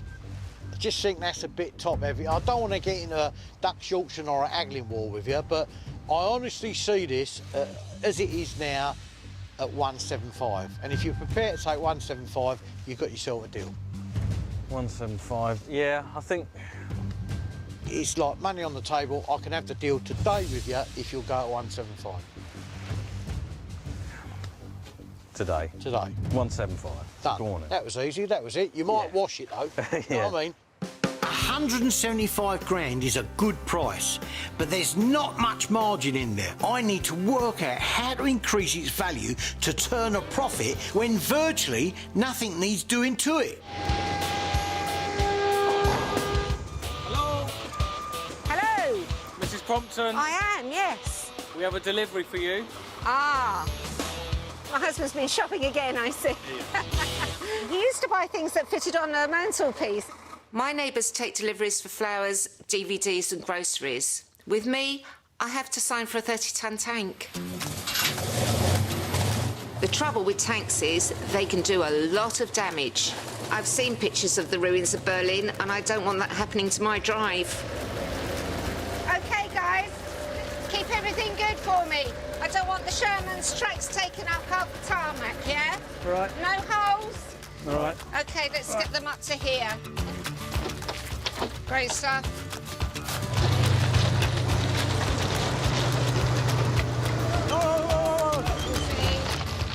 Tanks are noisy, so like with helicopters and planes, tank crews use hand signals to communicate with each other. Sue knows them well because she's been married to Bruce for over 30 years.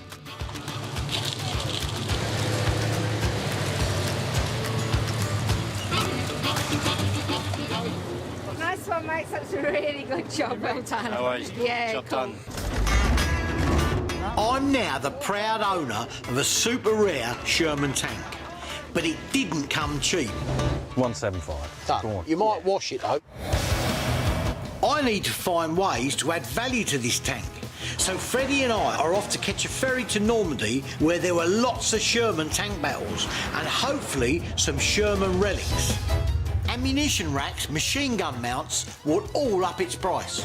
But before we go, I've arranged to meet a dealer in a pub car park of all places. And there he is, Tom. Hopefully just pull in here. Morning, Tom. How you doing? Bruce, very well. And yourself? How you going? You all right? Nice to see you. Good, good. This is Freddie. Hi, Freddie. Tom, nice to to meet meet you. I don't make a habit of meeting men in car parks, but Tom is on his way to a trade fair and I want to nab him to get first dibs on his stock. That's because Tom's speciality is American World War II paraphernalia, so hopefully he'll have some Sherman-related items. What are these? OK, you might find these interesting. These are motion sickness pills. Right. So these were issued to all invasion troops. They're basically like a form of tranquiliser. But that seems strange, the things that you would want to take yourself down when you're about to have a tear-up with the old Hermans. There were famous stories of the guys landing in Normandy and actually falling asleep in the battlegrounds because they'd taken too many pills. While the Allies were calming their troops down, the lunatic Germans were doing the exact opposite. They handed out tens of millions of tabs of Pethertin, known these days as crystal meth, which made German soldiers fearless and aggressive, but also irritable and psychotic. That's interesting. I've never seen those. No, they're unusual. How much are they? We'd be looking at about £250. Can Freddie try one first? He does like a kip once in a while. I wouldn't recommend it. In all fairness, 250. No, they're fine, nice, but I'll give those a miss. Interesting as these pills are, I don't fancy taking them through customs to Normandy. What else you got in here? Wartime photographs. Well, little birdie tells me that you might have bought yourself a Sherman. Yeah, news travels fast, doesn't it? Yeah. Well, can't keep a secret. When you land a rare working Sherman, word gets out quick. These are original personal taken photos of D-Day just off of Utah Beach of the 70th Tank Battalion. Oh, is it? Oh, blimey. So there's the pictures of the tanks covered up by camouflage nets and the convoy on their way to Normandy. They're all Shermans, aren't they? Yeah. They're all Shermans of the 70th Tank Battalion. Yeah, look what he's put on the back of that. It says, on the way in. On the way in, see it? Yeah.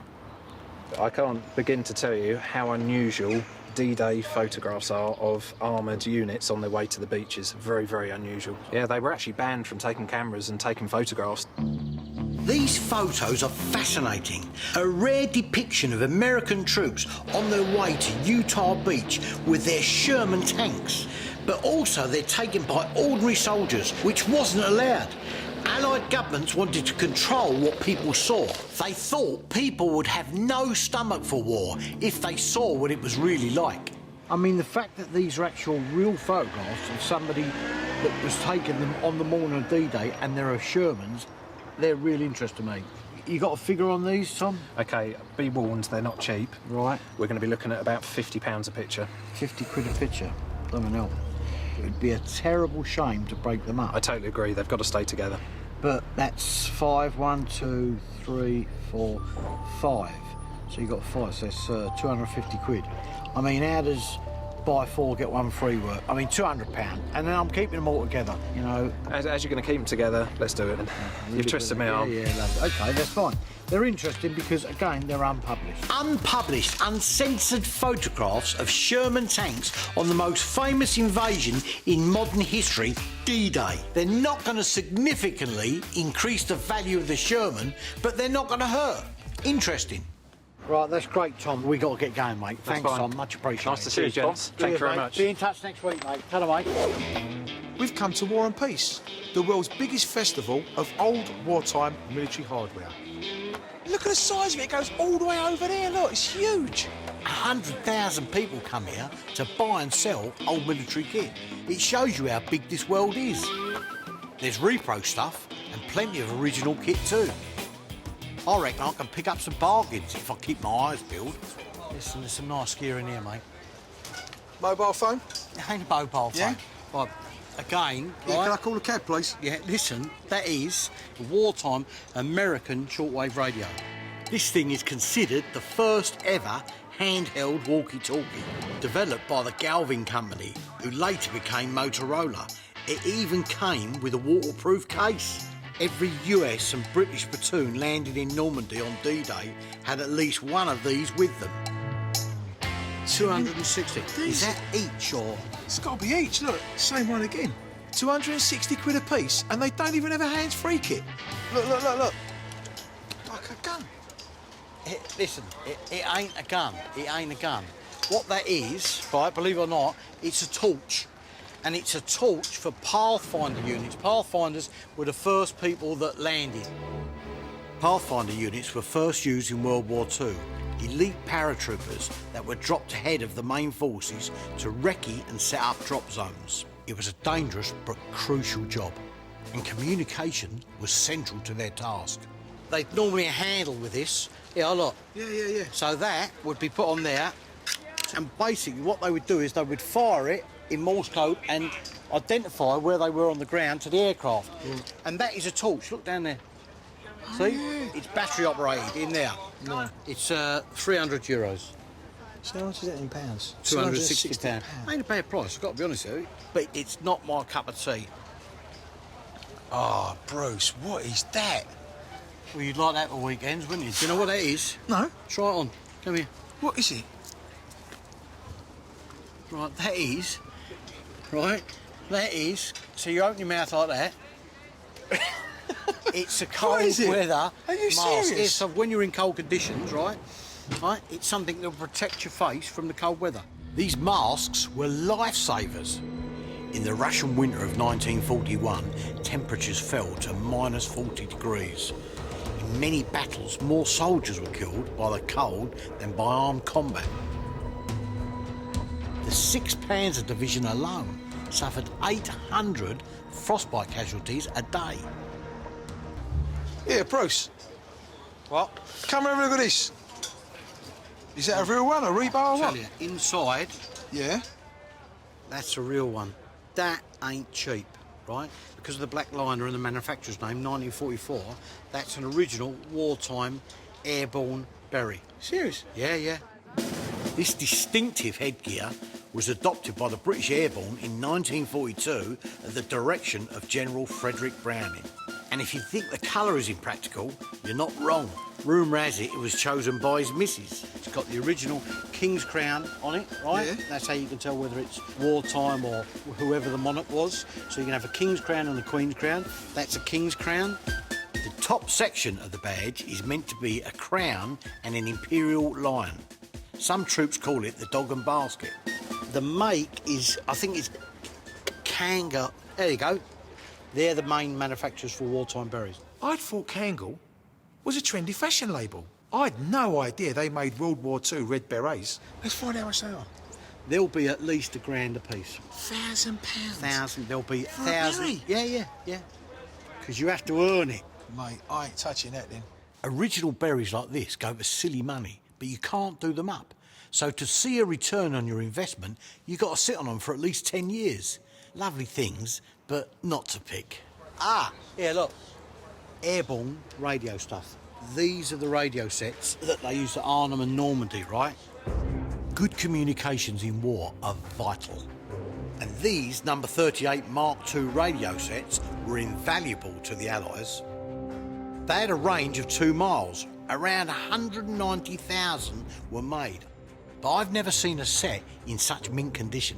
That, my friend, is a throat mic. Come here. That goes round there, okay? And that's how you communicate. These mics pick up vocal cord vibrations through dual sensors attached to the neck, so you can communicate even in the middle of a noisy battle. Wow. That is 70 years old, and look at the condition of it, right? Now, there are all kinds of components go with this. Look at that. It's all here, and it's all brand new. To find original kit in such good condition is rare. This is something special, and it wouldn't be breaking the bank, as I've seen them sell for up to 650 quid. How much that set complete? I'm looking around £575. That's a little bit more than I thought. I mean, I thought they were going for about 350 quid. I'm willing to haggle with you, but that's a little bit too far out. What's the best price you can do on it? Come on, give me a good deal here today. Sun's shining, you're in England, God's own country. Come on, what can we do with us? Well, the very best would be £525. Let's say 4 1/4, 425 quid. Ooh. What about 5? 450. 75. 475. 475 and we have a deal. It's a rare radio. Yeah, it's a rare radio, I must say. Is that gift wrapped? It is indeed. 475. Job done. I'll have that. All right, thank you very much. All right, lovely. Number 38 Mark II radio set. Not bad. Bought for 475, worth 650, so that's a potential profit of 175 quid. The thing weighs a ton. At least we can listen to the cricket on the way home.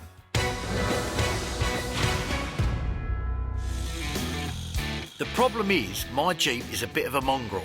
It's got a World War II body, but a post-war engine and wheels. If I can replace them with original ones, it will bump up the price. And this is the place to find them.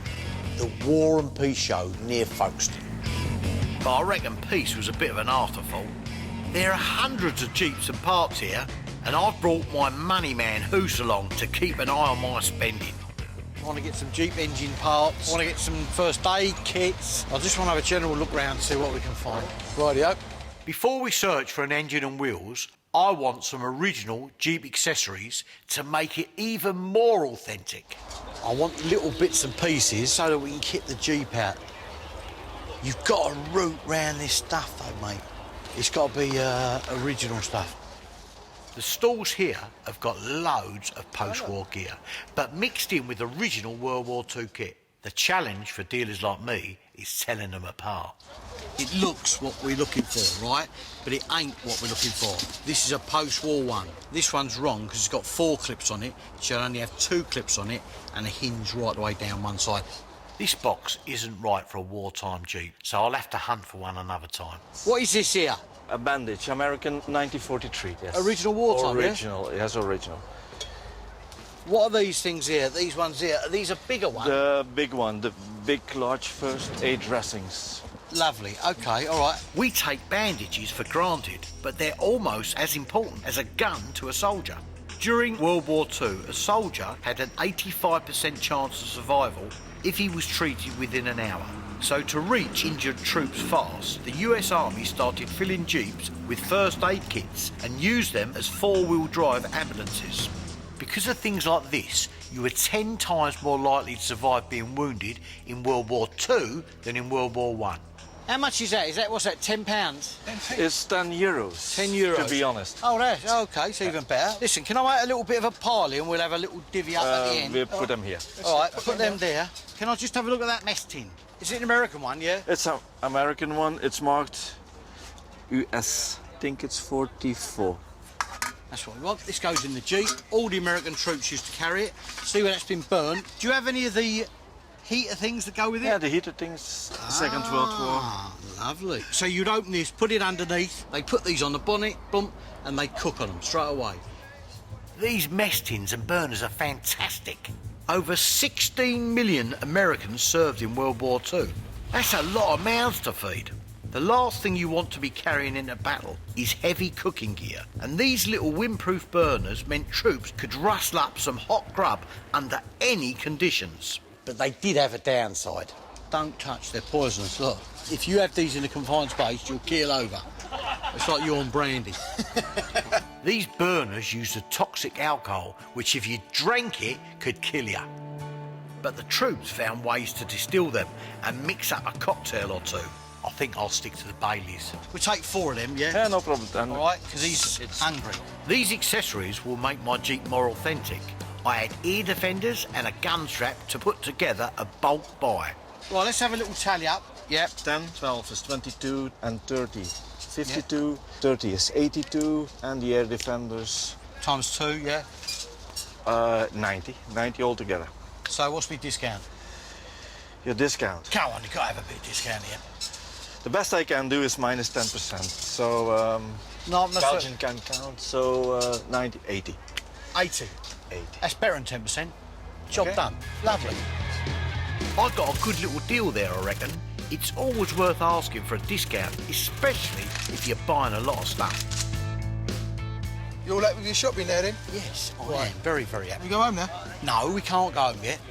Right, you know what we're looking for, but there's other stuff here we could be interested in. See these? These are the mounts, the 30 cal mounts. As well as filling Jeeps with first aid and cooking kit, the US Army also mounted weapons on them. Now, all Hoos and I've got to do is to find the right engine, and only a World War II original will do.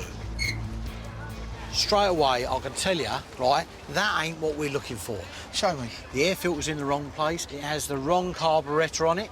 This is an ex-French Army post-war engine. That ain't what I want. I can buy them off the internet, right, to a penny. So this is no good for us? It's no good for us at all, mate. You're learning. I'm educating you. You are, yeah. Don't go back to school. Come on, see what else he's got here. I'm none the wiser. I can't tell these Jeeps apart. They look the same, but they ain't the same. Let me explain what happened. During the war, they wanted a general-purpose vehicle, so they put a contract out to Willys and they put one out to Ford. Willys won it, but they couldn't produce enough. So because of the Ford, right, organisation with production line, Ford made them as well. The story goes that when the US Army wanted a new general-purpose vehicle, the troops shortened it to GP. Hence came the word Jeep. Working at full whack, Ford and Willys churned out a Jeep every 2 minutes, and every part the two companies produced was identical. They were all interchangeable. So you could take a Willys engine and put it in a Ford chassis.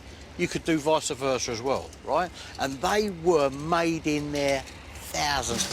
Over 650,000 Jeeps were made during the war, but only a tiny fraction of the ones that survive are 100% Ford or 100% Willys. It's got a Ford chassis, so I need a Ford engine. How do you spot an original part? Well, fortunately, the lads at the Ford factory left a few clues. You see in there, there's an F, denotes Ford. Right, look at that. See that on the top? Yep. Ford. So everything we're searching for, that we need to look for today, has got to have that F stamp on it. Okay? Points make prizes. Absolutely. Points make money. Yeah. Finally, the penny's dropped. Now Inspector Husso is hot on the trail of an engine with an F stamp. Nothing can distract him, unless it's a big shiny silver thing with a handle.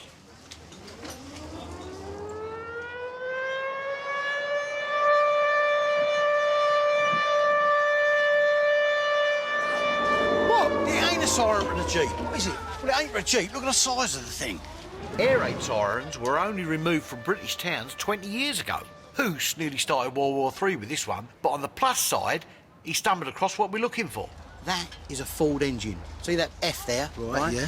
That's what I'm looking for. That's what we've been walking around like an idiot for. With all the accessories on, this will drop straight into an original Ford chassis. If I could get it for about £3,000, right, it will whack up the value of that original Ford Jeep.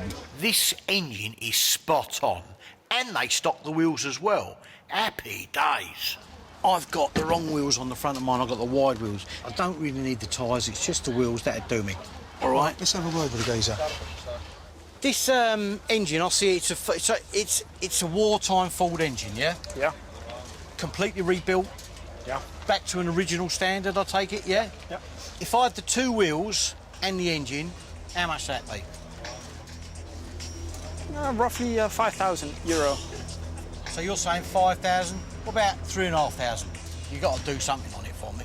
The price is 5,000, but I can give you 4,500. What about 3,500? That's too low.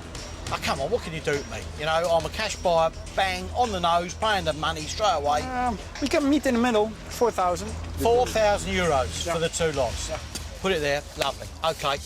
When Bruce splashes the cash, I get a bit twitchy until I do a quick tally up. We budgeted 4,000 sterling for the engine and the wheels, and we got them for 4,000 euros. That's just £3,400. I reckon there's enough left over for Bruce to treat me to a novelty alarm clock. You want that now, didn't you, eh? I want it on my bedroom door, mate. Yeah? Nice. Yeah. Wake up time. So keep the wife away, that's why. There's reenactment stuff here, there's repro stuff.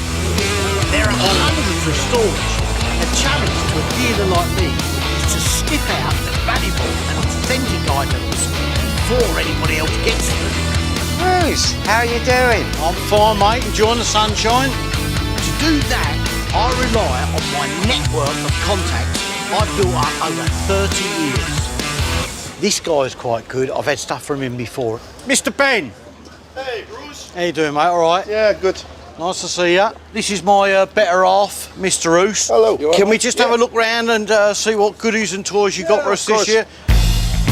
My Dutch mate Ben has acquired some interesting new stock, and since we go way back, he's giving me first dibs. All these bits and pieces we could use, but we've got to be a bit selective on what we want. Oh, look, scaffold poles. Listen, they ain't scaffold poles. These are called Bangalore torpedoes, a fantastic bit of kit. These things are full of explosives. Bangalore torpedoes were invented by the British in 1912 and are still in use today. They screw together like pole sections of a chimney sweep brush, and then you slide them towards whatever it is you want to blow up. They're brilliant for clearing a path through minefields or massive barbed wire fences. Right, what else we got here? Ben, have you got anything quirky, little bits and pieces that we might be interested in? Have a look at these. What are they, mate? AC D-Day capsules. They look like Christmas tree lights. They ain't Christmas tree lights. Are these time fuses? Yes, British Second World War. For what, 1 hour, 2 hours, or 1 day, 2 days? Between 1 hour and 48 hours. Right. Put that in your mouth and bite it. Why? Because you'll have a buzz of your life. Imagine you're a commando. You plant a bomb under a bridge. It needs to explode in 3 hours. You choose a colour-coded vial. Different colours have different detonation times. You add the vial to the fuse and smash the glass. The chemical inside slowly burns through a plastic disc that's holding back a spring-loaded firing pin. When the time's up, kaboom! These were very popular with the French resistance, who used them for blowing up railway tracks and Nazi war factories. Lovely, Ben. Have you got any of the other sort of delayed action things, the German ones, the bigger ones? Oh, can I have a look at that, mate? Of course. This thing is precision engineering that was designed specifically as a time delay fuse. And here you've got the workings of a Swiss watch. You can put massive charges over bridges, buildings, anything. Of time and fuse will go off. It's got a really long delay. It could be set to trigger up to 21 days after arming. At the end of the war, the retreating Germans used them to booby-trap places like abandoned headquarters, hoping Allied officers would have taken up residence there by the time the clock hit 0. Is this all original, all numbered? Yep. It's number matching, Yeah. the book, the fuse, and the box. Unbelievable, mate. I mean, that's really nice. They're really hard to find in this condition. I'm interested in that Ben. Ben's little tip about his new stock really paid off here. I've sourced a very rare German 504 long delay fuse, 5 Bangalore torpedoes, and 2 boxes of AC delay capsules. How much? Okay, let me see. Including Brucey bonus. Yeah. 2100. How much? Ben, you got a chair? I feel a bit faint. That's a little bit too heavy for me, I've got to be honest with you. Okay, give me 1700 then. Ah, you're killing me here, mate. 1700 for a couple of scaffold poles You and a know couple it's of a old good bits. price. You know it's a good price, Bruce. I think 1400 sounds about right. Give me 1500 and we have a deal.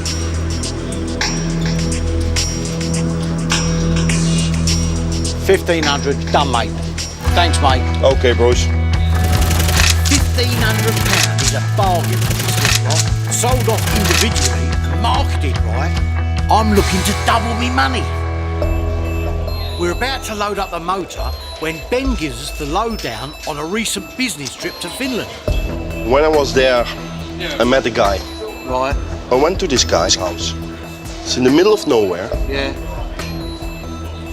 And it was full with cannons, all covered in the woods. And I went into his barn. Unbelievable. You could not walk. You're joking. So many items. He had German cannons, Pak 40, 105, Russian cannons, boxes, cases, everything you want. I feel like Indiana Jones. When you hear about hordes of military artefacts, you pack your bags and go. If you don't, somebody else will. In Finland, the Second World War was actually 3 wars. The first against the Russians, the second one allied with the Germans against the Russians, and the third allied to the Allies against the Germans. It was like Piccadilly Circus up there.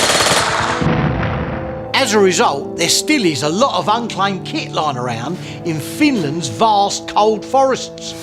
If you can organise it, I will be there tomorrow. Bruce, leave it with me. Yeah, I will take care of it. I won't sleep now, you know that. Yeah, I know. Ben, thanks, mate. See you later, mate. Okay. Cheers. Bye-bye.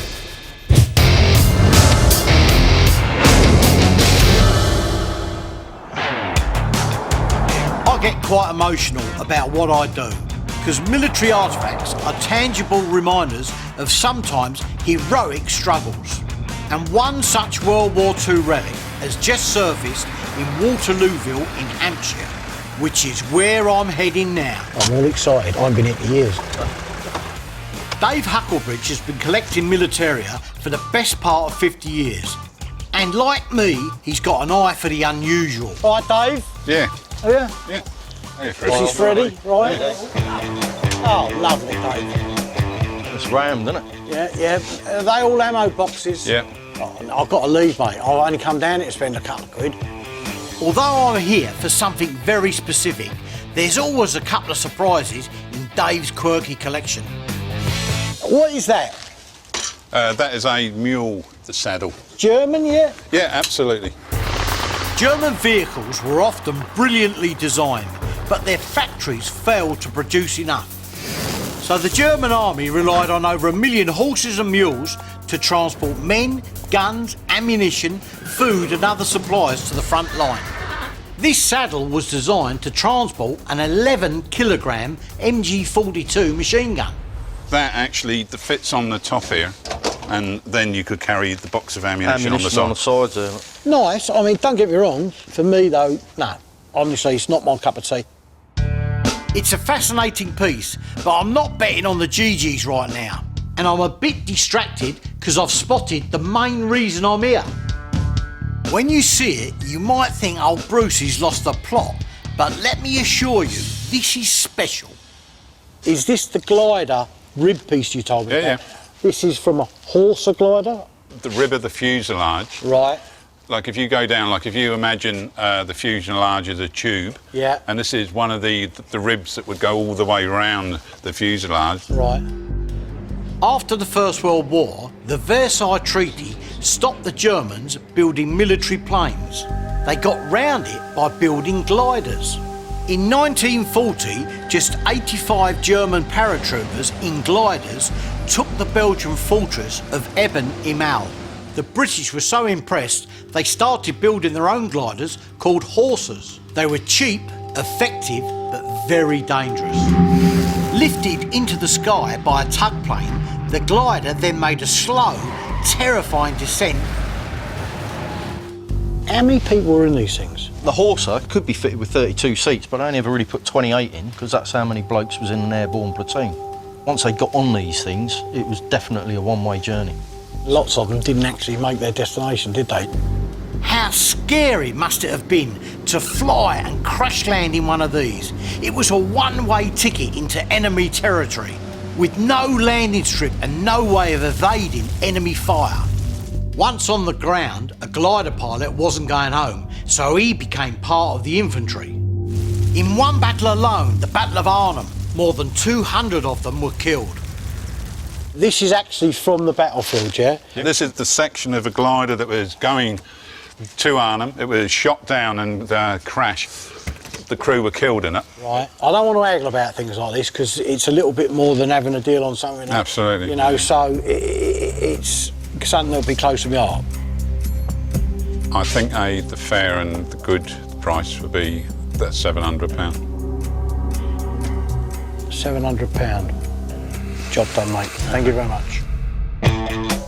No money to be made on this relic, but I don't mind. It's more important it survives as a reminder of the brave men who perished in horses. I'll tell you, going to war in a glider would have had me reaching for something else I've spotted on Dave's shelves. What's that, Edelweiss? It's a toilet roll. It's got a swastika on it. Do you know what? Listen, I've never in all my years seen that. Is that original? That ain't like reproduction toilet no, paper. It's not reproduction, Bruce. 100%. Wehrmacht. You wouldn't think they'd survived through the war. It probably all got used, I suppose, didn't it, you know? But definitely. Certainly towards the but end. Listen, Edelweiss, though, I mean, first of all, it ain't very manly, innit? You know, you're stuck in a tank, eating sauerkraut and sausage, people shooting at you, and it's called Edelweiss. You'd think it was called Who's Dropped One. That's tickled me pink. Have you got any pink? No. How much that worth? I've driven a long way today. But £30. £30? £30. For the two? No, for the one. I find that amusing, historically very interesting, most expensive toilet roll I've ever bought in my life. Third Reich bog roll, I'm reminded of Chamberlain.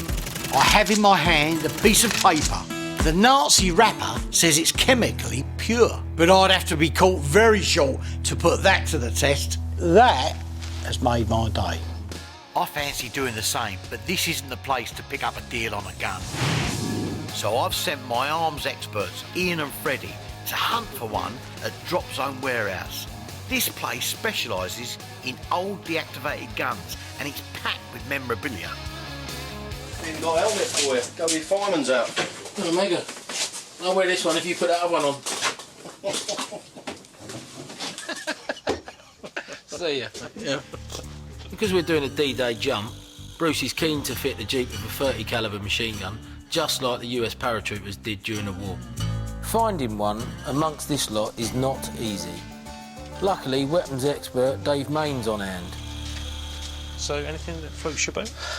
Well, we're after a 30, not one of those. The A6? That just looks like a machine gun drawn by someone that can't draw.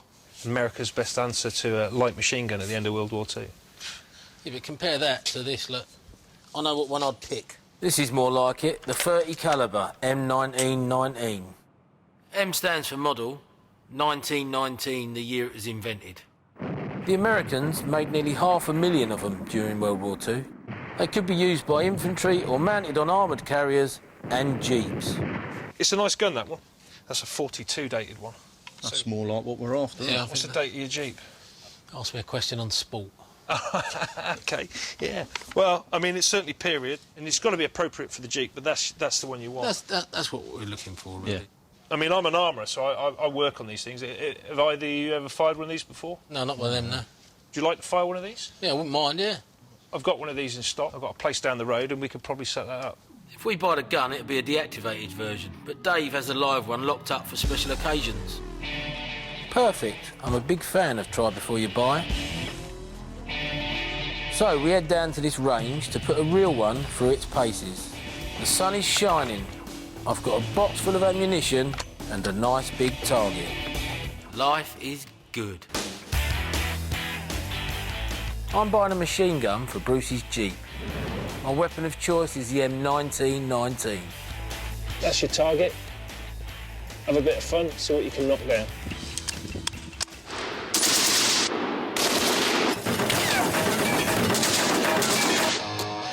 The design of this thing dates back nearly 100 years. It spits out 500 rounds a minute. At twice the speed of sound, it's lethal at over 1.5 kilometres. Being under fire from this thing must be terrifying. At close range, these bullets go straight through the target, destroying anything in between. Perfect for immobilising enemy vehicles or for turning a caravan into a colander. Mate, I tell you, that is for every time I've been stuck behind one of them things on a Sunday. No, mate, day well spent, mega.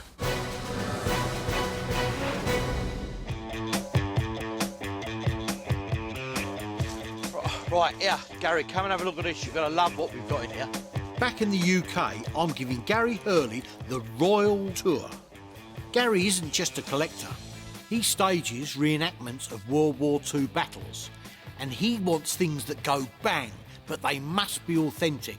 We got mortars, we got packs, we got Brins, we got flamethrowers, we got everything from the small mortars, the 5 centimetres, up to the 8, the 12s. I don't know whether you're looking for something small, medium or large, or what your sort of price range is, but, Yeah. you know, I'm sure whatever you've got in your pocket to spend, Yeah. I can relieve you of. Yeah. So have a look round and tell me what you think. Yeah. I've been buying and selling authentic, historic military kit for over 30 years, and I've got warehouses full of the stuff. That's the Flammenwerfer there, Bruce, yeah? Yeah. The only thing that's missing off that one is the straps. Right. But the whole thing's there. The Flammenwerfer 41 is a World War II flamethrower. It mixes petrol and tar to create lethal bursts of fire stretching 25 metres. Every time you pull that, that would release a 1-second jet. Right. Yeah, a flame out of the tank. Right. Then you'd have about 5 1-second bursts, and that'd be empty. Could you actually get this up and running, do you reckon, Bruce? I would think that the cylinder in that good condition that you probably could. Who you'd go to get it done, and obviously what licences and that you got, I ain't sure about. To own working weapons, you have to have a special licence. But this is so out of the ordinary, I don't have a licence to cover it. So we can't get the thing working, but I am allowed to sell it as is. How much do you reckon that would be then, Bruce? In all fairness, I've got to tell you, it's expensive. It's going to be about £9,000, mate, because it's as rare, just a very rare thing, mate. Interested? Something you're interested in? I would be, yeah, but I'm probably looking for something a little bit bigger, to be honest with you. We can do bigger, don't worry about that. We can do bigger. This German Granitwerfer mortar might appeal to Gary. This thing was used to deadly effect in the war, but what makes this one so rare is the backpack. These are backpacks for the 8 centimetre mortar. Where this strips down into 3 pieces, that's right, 3 people would have these on, wouldn't they? You'd have 3 people coming. When do you ever see that? You never see that kit. I've never seen... The only thing is, mate, I've got to tell you, they ain't cheap. Yeah. They're not cheap, but if you wanted to do a mortar display kit or a mortar display team, you know, for like $8,500, I'd chuck in the sight, cut the boxes around with the complete set. What about the backpacks on their own, Bruce? This is a complete set, which makes it more valuable. I'd rather not break it up. But either way, this backpack is rare and it won't come cheap. You know, I've only ever had one set of those. You know, you're going to be talking about $3,500.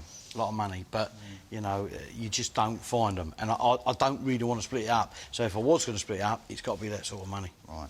Food for thought, Bruce. What was that? You mean you bought it? What are you thinking about it?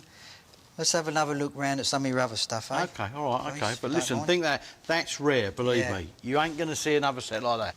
I sense Gary wants a bit more bang for his buck.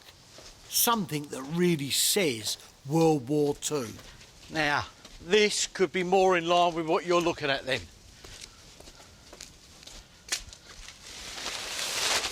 Is that the sort of thing you're after? Oh, yeah. How's that? That's more in line with what you can keep in your garage as well, yeah? Yeah. This is a PaK-40, one of the most effective anti-tank weapons of the German arsenal. This one fired 75mm shells. Even from 2 kilometres away, it would go through most tank armour like a hot knife through butter. I picked this one up in Finland a few years ago for £7 grand. You know, if this fits your remit for what you want for the group, we can do something on this, mate. Right. You know, have a look round, kick the tyres. You know, one careful owner had a little moustache. So, See, look, all the sighting gears there, everything. You've got the push button firing button there. You've also got the remote cooled operated one there. Yeah, you've got a safety catch.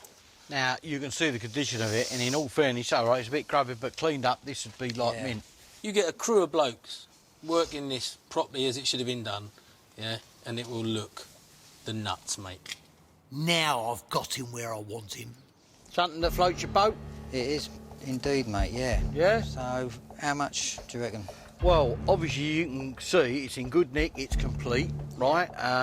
The cheapest I could let this go for would be 12.5 grand. Cheap, mate.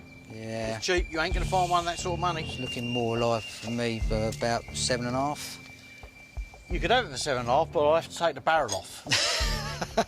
The best I could do, the absolute best I could do, would be 9 grand. 9 grand. That's a good price, mate. All right. You got a deal. I think you've had the deal of the century, mate, to be quite honest with you. I'm assuming it's working.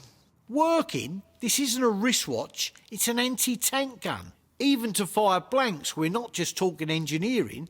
This needs serious paperwork. OK, what if I give you 10? Yeah? And you get it working for me? 10 grand? Yeah. If we can reactivate it and get it firing, yeah? With the correct licences for somebody that can put it on a ticket and all that. Can we do that, Ian? It's made out of metal, mate. There's nothing we can't do with it. You've got a deal, mate. 10 grand, we'll get this reactivated and working for you. Lovely. Job done. Military shows attract huge crowds these days. Over 10,000 people are at this one to see the show and to buy and sell historic memorabilia. And of course, check out the vehicles. Spitfire, unbelievable, mate. This show's really, really good, I've got to be honest. There's over 50 stalls here.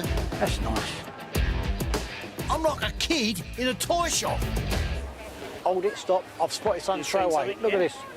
Hello, mate. All right. Good morning, Joe. Can I just have a look at a couple of bits and pieces? Yeah, certainly. Carry on. See that? Yeah. This is a commemorative bell. Yeah. And it says here, cast with metal from German aircraft destroyed over Britain, 1939, 1945. What's interesting, the V sign became synonymous with resistance in Europe. By VE Day, everyone was making V for victory signs, but it was first used in Europe during the dark days of Nazi occupation. The sign was dreamt up by a Belgian freedom fighter called Victor de Lavallee, who did BBC broadcasts into Europe. The beauty of it is that the signs work in multiple languages. Victoire in French, Vittoria in Italian, and Vrijheid, which means freedom in Dutch and Flemish. It was a sign of defiance and hope, and the Nazis hated it. And the more they hated, the more everybody else embraced it. How much that, mate? Round about 45. Roundabout, so that sounds about round about 30 quid, is that right? Well, you're going to haggle a bit. 35. 35 quid for a bit of... that's fair. I can live with that. Sold. Cheers, mate. For people who are only starting to collect, this sort of item is perfect. Who wouldn't want a VE Day victory bell on the mantelpiece? Do you have any other bits? A couple of bits. Ah, look at that.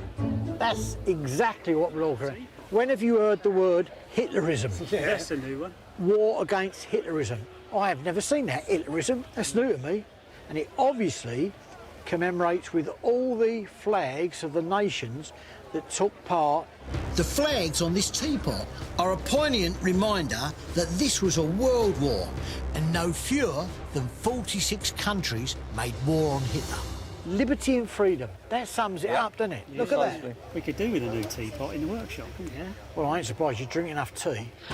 For VE Day, flags, tea mugs, lighters and other commemorative memorabilia were rushed into the shops. People had lived through 6 years of hell and wanted souvenirs to mark the victory. How much would that be? It'll have to be around 50, that one. Listen, I've got to tell you what I'm going to do. I ain't even going to argue. I'm going to give you 50 quid for that. That's really good, thank you very much. More than fair to me. Beautiful. I will look after that with pride. I'm meant to be finding stuff to sell, but I can't let this teapot go. I've got to tell you, I'll be coming here next year again. It's really good. That's a classic. Look, stockings. I saw you notice them very quickly. Can I pick these up, mate, yeah? Of course you can, yes, no problem. These are wartime stockings. Yes, they are. And the Americans would always have stockings and always, you know, could hand out freely. But I'm not going to say, do you want to try them on? By VE Day, there were 3 million American troops in Western Europe.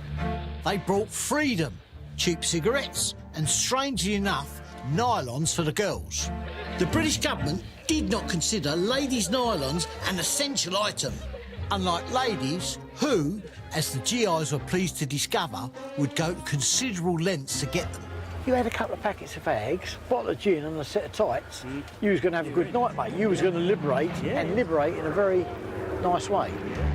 Nylons have a lot to answer for. Within a year or so of VE Day, around 40,000 babies were fathered in Germany by US soldiers. I don't think that was in the Marshall Plan. How much so, mate?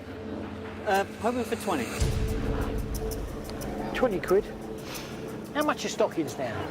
No, I don't bought any lately. No, I can't. 20 quid, I'll have them. That's all right, lovely. Thank you. Thank you very much. Very, very nice. I'm happy with them. I'm pleased with my nylons. I've just got to be careful not to ladder them in the 251.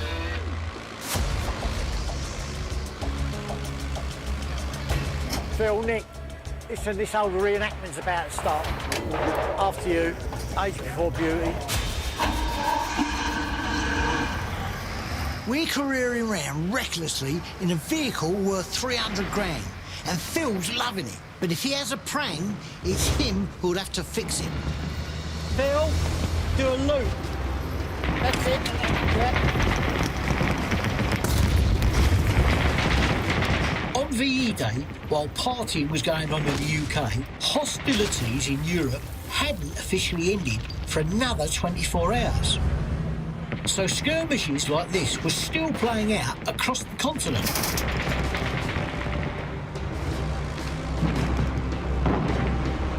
I think we've lost. But at least I'm alive. That's the important. As the price of German vehicles is going through the roof, there's more call for Allied vehicles, the ones that actually made VE Day happen. And I've been told of a very nice one to sell. The seller is a farmer, and as it happens, Victory Show organiser, Steve Pepper. Pull up here, and I'll go out and see what I'm finding. Okay.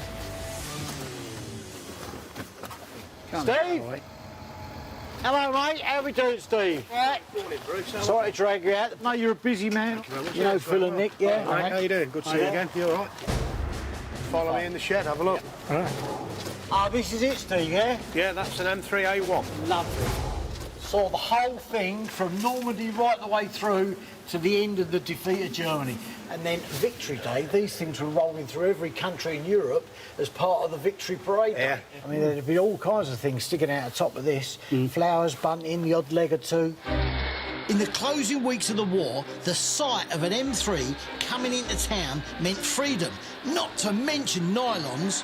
And you often saw locals clambering onto the bonnets, showering Allied soldiers with hugs and kisses. Can we have a look round there then, Steve? I mean, it's just an awesome bit of kit, and it does look, from the outside, really great. But what are the main things the matter with it at the moment? Got it. A problem now, but it's starting. Let's have a look at the engine to start with and see where we are with that. If I can get up there. Oh, straight away you can see the old fuel pipe starting to suffer. Yeah, look at that. That's probably why it ain't running right. Yeah. Possibly, yeah. Modern fuels contain additives that will eat through World War II era rubber pipes, and I suspect that's what's happened here. We keep finding problems, makes the price go down. Yeah. It's had new track on it, has it? Yeah. They look a bit slack. Yeah. We can't seem to get them tight, so there's that problem as well. OK. We can't find anything major wrong with it, apart from the fact that it doesn't go. In all fairness, I am interested, but it's all about the pound notes. How much are you asking for this? It's got to be around about 70. 70 grand? Yeah. I've got to be honest with you, I was thinking more around the 50 mark. I couldn't go down to that. No way near. 50? It's not a bad price. I couldn't do it for that. I'll go 55. Could you meet me at 60? 60 grand? You reckon these problems aren't going to cost us an arm and leg? You don't think it's going to jump out or whatever? No. 60 done.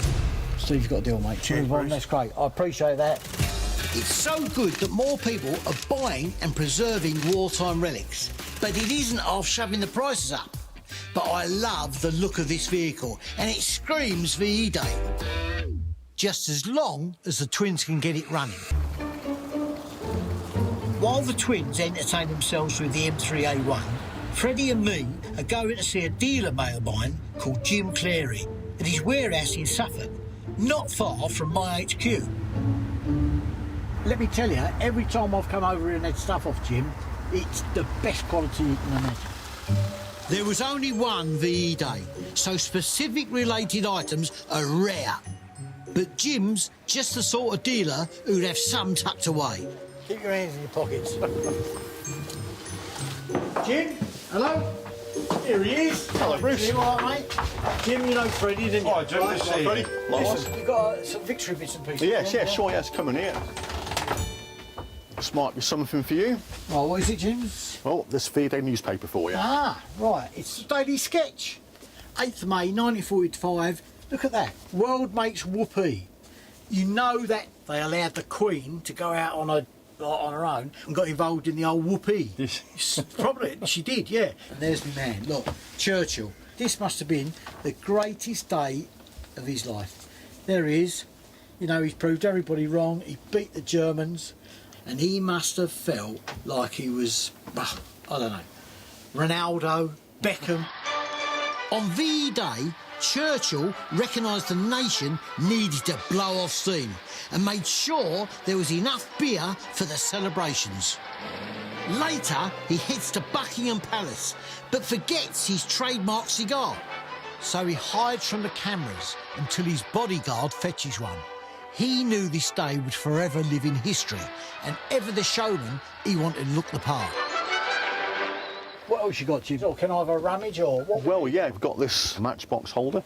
Put that there. Blooming hell, look at that. Winston Churchill.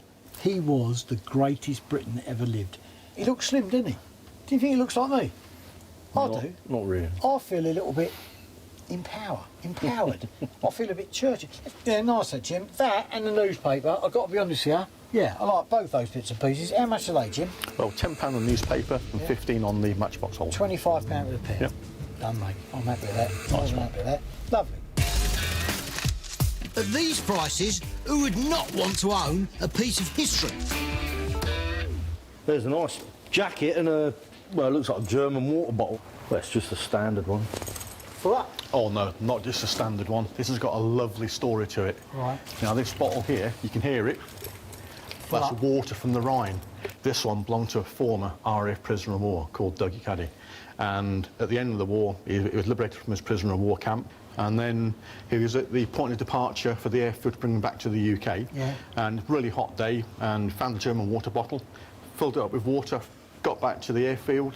The aircraft took off, missed his flight, and the aircraft crashed on takeoff, tragically killing the other guys in that. So getting this water saved his life. Dougie was one of 350,000 Allied prisoners of war held by the Nazis when the fighting stopped. On VE Day, repatriation started immediately. In just 24 hours, 200 Lancaster bombers flew home no fewer than 13,000 British POWs. Most people wanted to bring back a dagger or something, you know, like that. He's brought back a water bottle, but for me, it's the water inside. Yeah. That's history, mate. I wouldn't think you want to part with that, do you? No, definitely not. That's going to form part of an exhibit I'm going to do in the future. Who'd have thought dirty 75-year-old water would be so valuable? So what else we got here then, Jim? Come on. Well, there's a German helmet here, look. German helmet? Yeah, I mean, there must have been loads left after VE Day, but I mean, what's this one? I mean, it's got a metal bar on it. Maybe it's for target practice or something like that. Try it on. Just see if it fits you. Ain't going to wear it like that. Yeah, that's right. Yeah, Big metal bar. Oh, there's a reason that has got that bar on. There is. You know the reason, don't you? Oh, yeah. I know the reason, right? You don't know the reason, do you? Well, no, I've never seen one before. Well, I'll tell you what it's for. It's because you have got a poop and scoop on your head. Look. He just made me put that on. I'm sorry to tell you that, right? After VE Day, everything in Germany was in short supply, from toilets to shovels. So instead of toilets, they were using cesspits. And to clear the cesspits, instead of shovels, they were using the helmets of fallen soldiers. Definitely a poop and scoop in that one. Is that for sale, Jim? It certainly is, yeah. How much that? That can be 50 quid. That's any use to you. 40 would be better. 45. Done. Nice one. A Third Reich pooper scooper, that's one for the collection. And if it rains on the way home, Freddie's got something to keep his hair dry. There's a nice bit of countryside, Bruce. What do you notice about the terrain round here? Quite a flat area, isn't it? Exactly right. It's flat. And where's flat? Lincolnshire. And it's where most of the Lancaster and the heavy bombers flew to bomb Germany and other places. In the 1930s, Britain started building bombers, so the country was ready for the Nazis.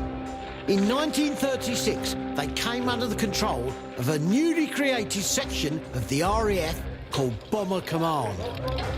In retaliation for the Blitz, Bomber Command played a crucial role taking the fight to Germany by bombing factories that produced their military vehicles and armaments.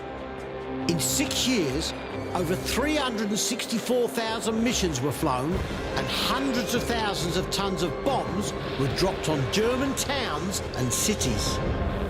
Well, I mean, a Lancaster it's got to be one of the most iconic things of World War II, isn't it? It's no question about it. I mean, have you ever been in one? No.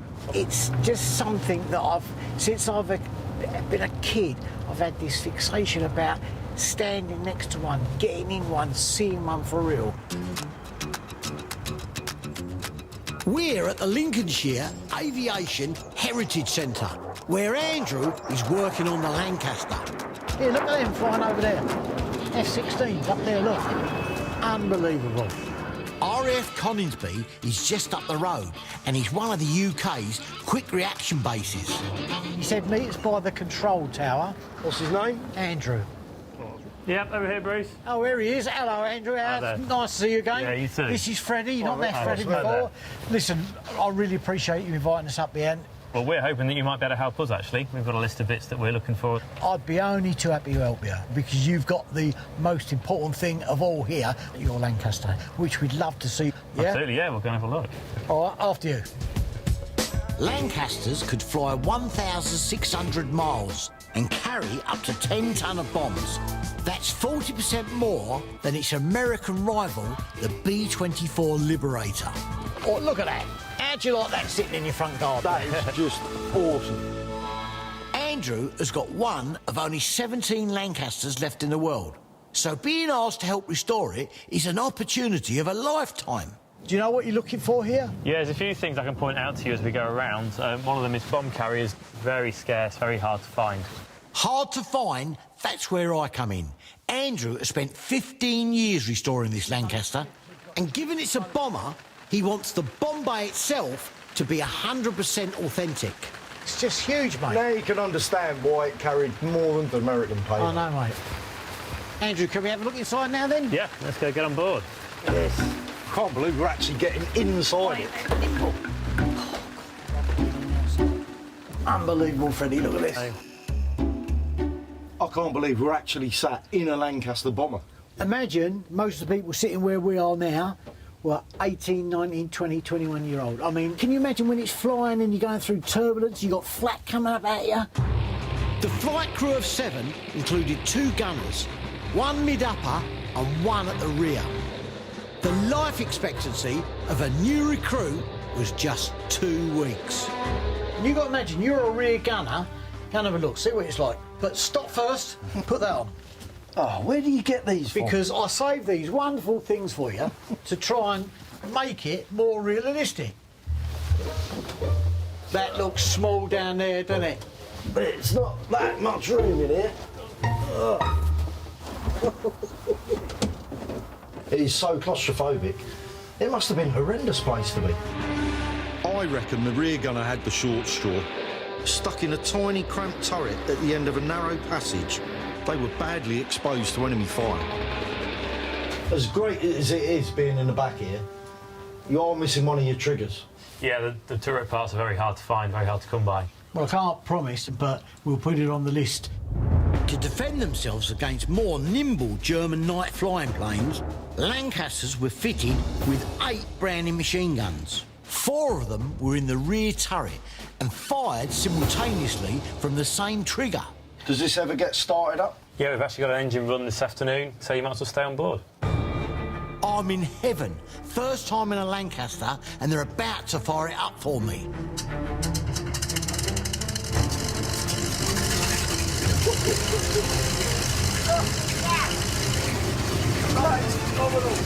That's only got anything going.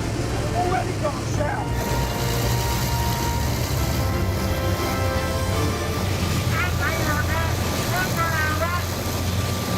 It just feels so powerful. It's like an ancient monster come back to life. How scary must this have been to fly? How terrifying to hear dozens of these flying overhead. I wonder what the fuel consumption must be unbelievable. What a plane!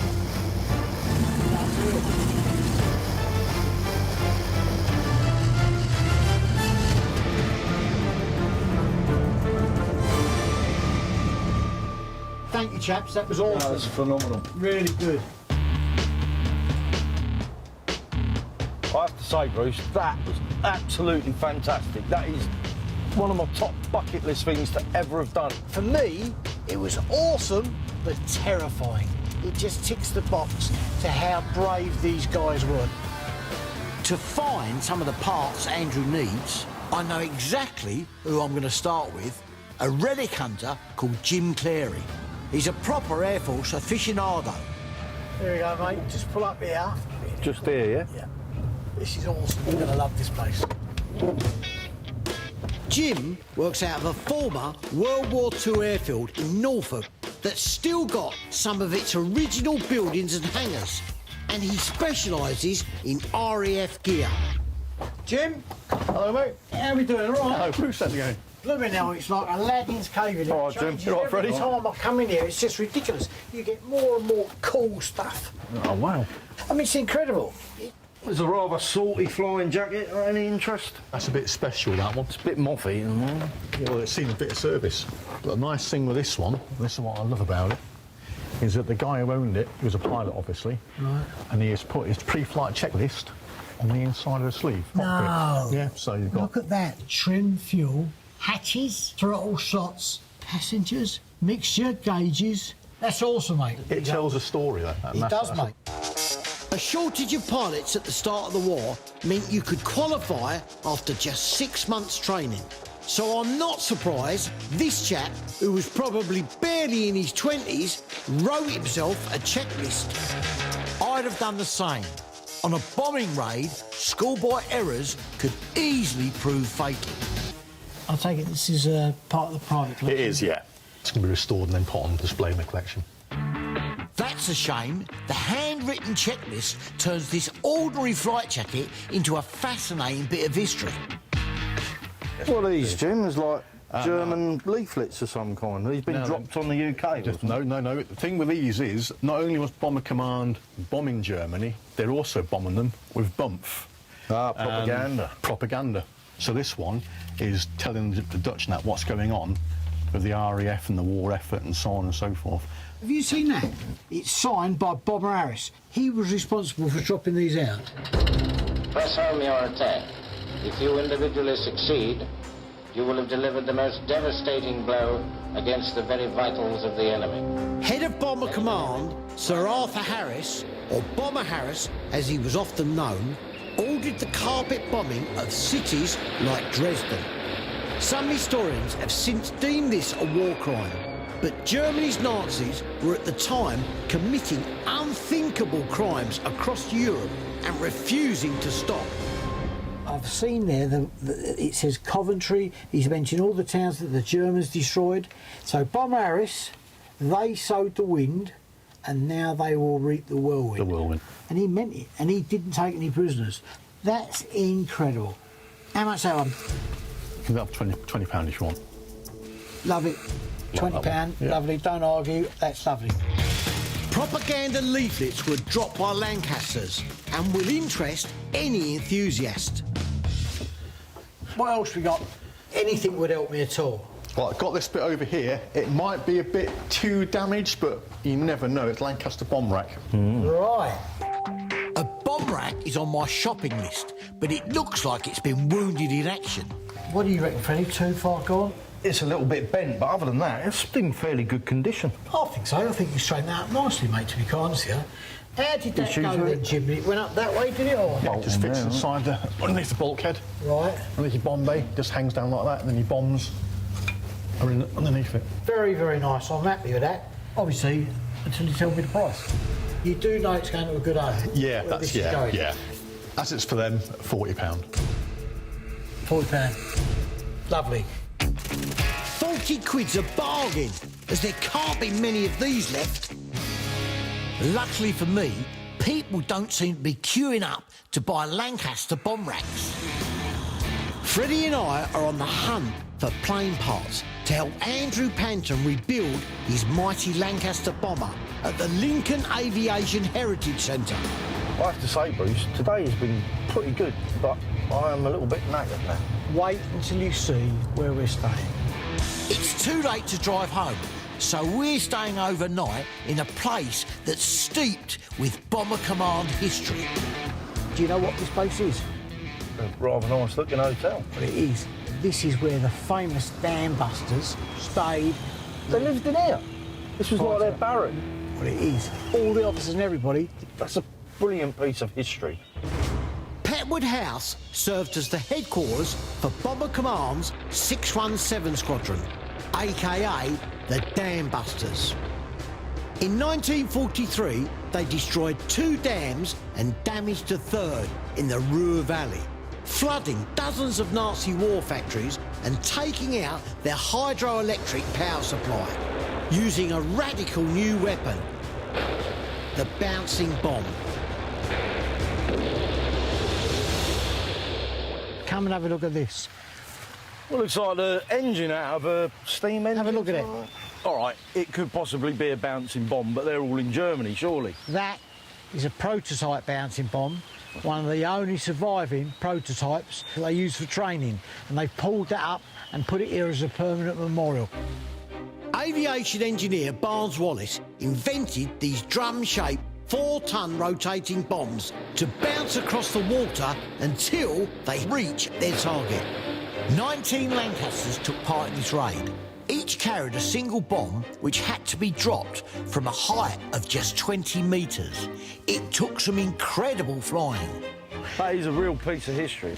I would absolutely love that in my garden, but this is the right place for it to be displayed. Come on. While we're up there, I have to stay here. After a night of comfort, we're heading back to Suffolk, because one of the best places to pick up original RAF gear happens to be near my house. Well, this is it, Freddie. Yeah, this is my local museum, because that is the old airbase there. We're here to see Richie Pymar, an old friend of mine who runs a museum on what used to be RAF Halesworth, a World War II airbase. Richie!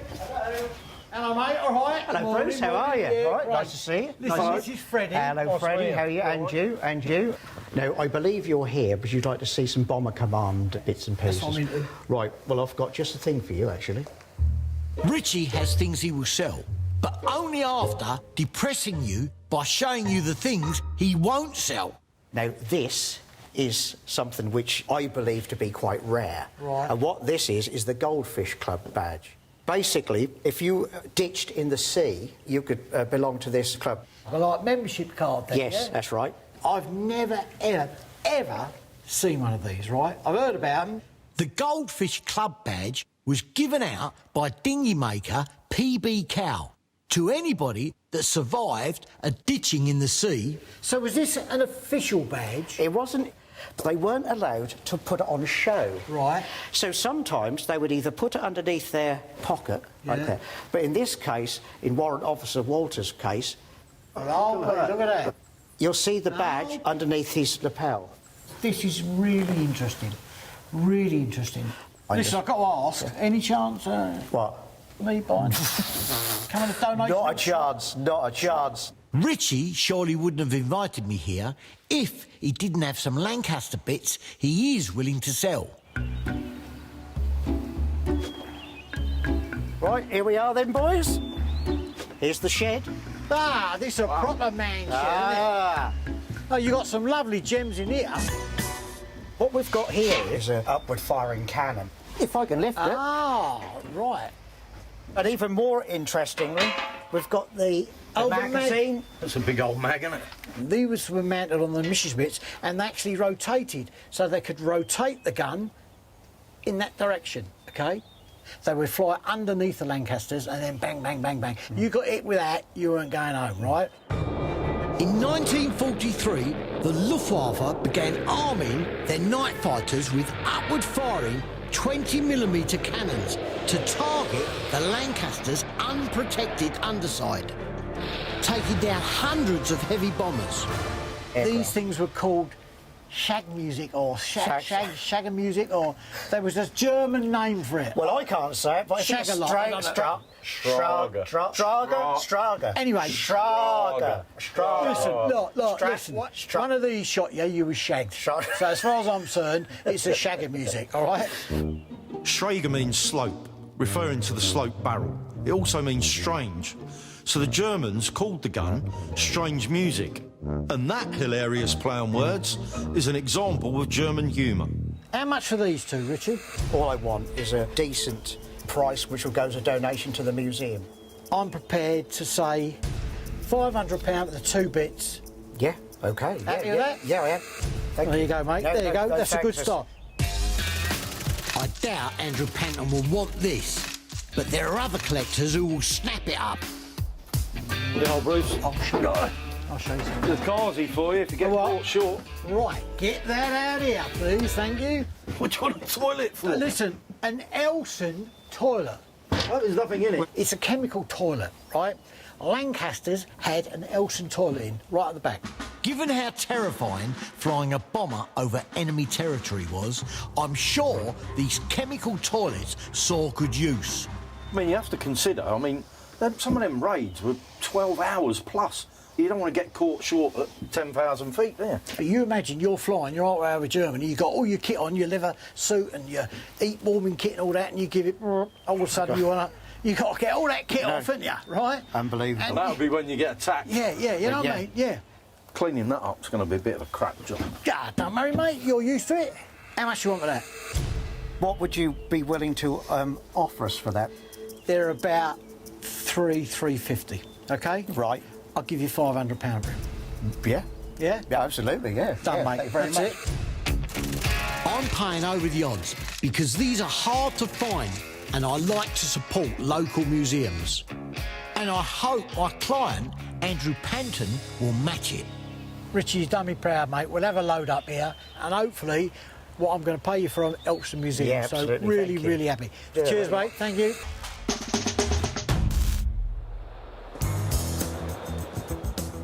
Freddie and me are back on the road finding parts to help our client restore a Lancaster bomber. I've got Freddie to stop off at the International Bomber Command Centre.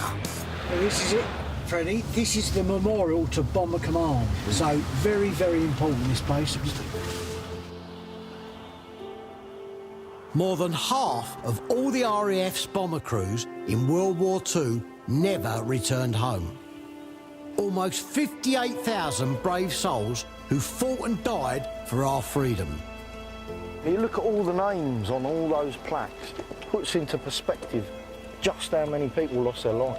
And I don't know if you know, the actual size of this represents the width of a Lancaster from wing to wing.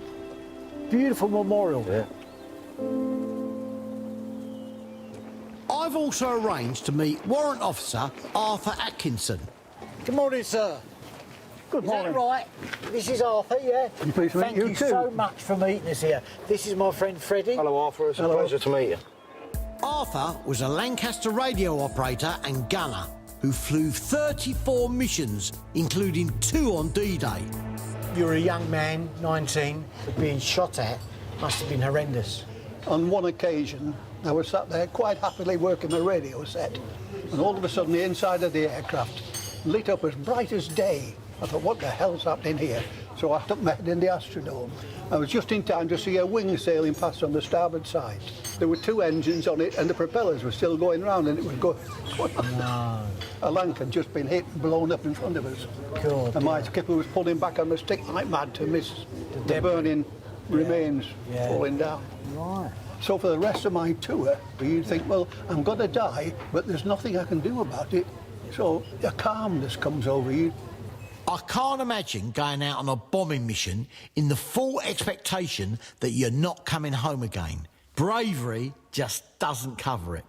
It's been an absolute pleasure, Arthur. I've got to be honest with you. It's been wonderful. Thank you very much. Look forward to seeing you again, yeah. I'm not the only member of the Crompton clan with an interest in militaria. My cousin Peter is also a collector, and I'm hoping he might have a few Lancaster items he'll part with. We've been really close since we were really young. Also, he started collecting RAF Bomber Command stuff. Peter! All right, Long time no see. How are you doing, mate? You're looking well. You're looking well, yeah.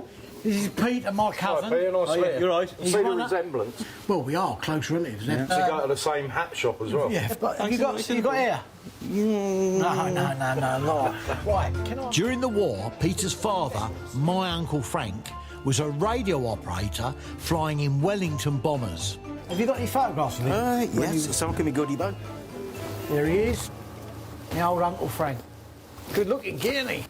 God, he looks like me and all. I've got a squadron picture for you with him on it. He was on Coastal Command anti-submarine. Yeah, 14 Squadron, patrolling the Bay of Biscay, the western approaches, obviously protecting convoys from submarines. The fact that Uncle Frank was in a bomber crew is a huge source of family pride. But now it's down to business. Right, there's a couple of bits and pieces here, Bruce, you might be interested in. Chaff. Looks like a silver streamer. It's just foil. It's like tinfoil It's stuff. tinfoil, basically. You know, it was dropped in their thousands to confuse the radar, and basically the radar would show they think there's thousands of planes coming their way. When in actual fact there wasn't. The tinfoil decoy was a desperate attempt to throw fighters and anti-aircraft crews off the scent. The Germans soon countered it, but in the initial use of this, it proved absolutely effective. You selling it? Or giving it to me? Because I know you. You can have it, mate. Yeah? Yeah, because I know listen, you. Thank you, mate. I really appreciate that. I like that. A little thing, but it meant life or death to many Allied bomber crews. It's a good start, but he said he had some Lancaster parts. Still got the old card in, Yeah, Peter? still going. It's a bit of an old one, but it's a good one. Wait till you see this. Ah! Oh, look at that. Thought you like that. That's the bit I'm interested in. That's massive, isn't it? It's a Lancaster propeller. Yeah.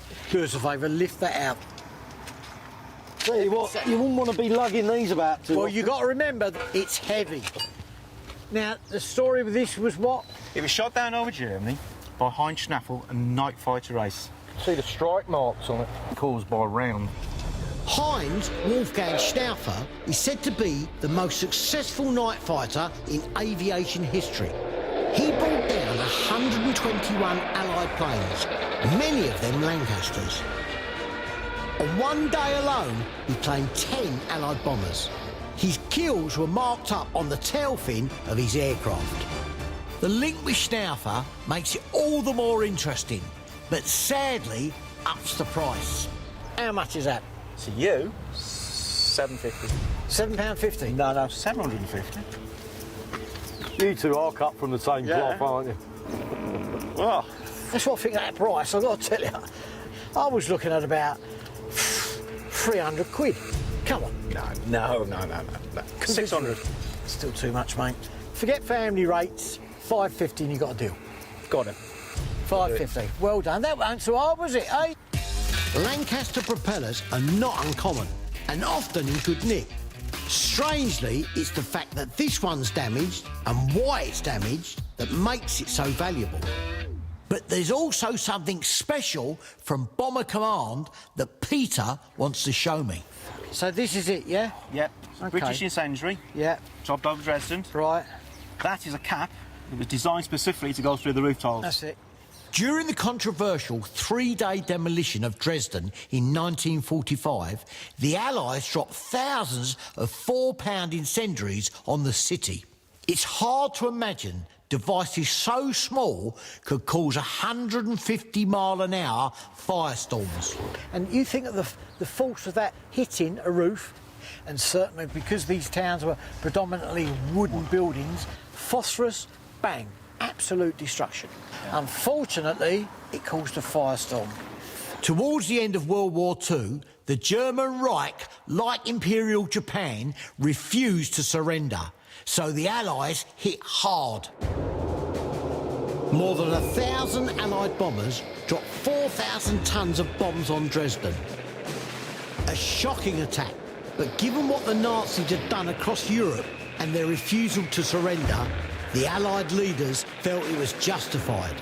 They wanted to bring the war to an end. And carried out, let us remember, by RAF crews that had a less than 50-50 chance of surviving the war.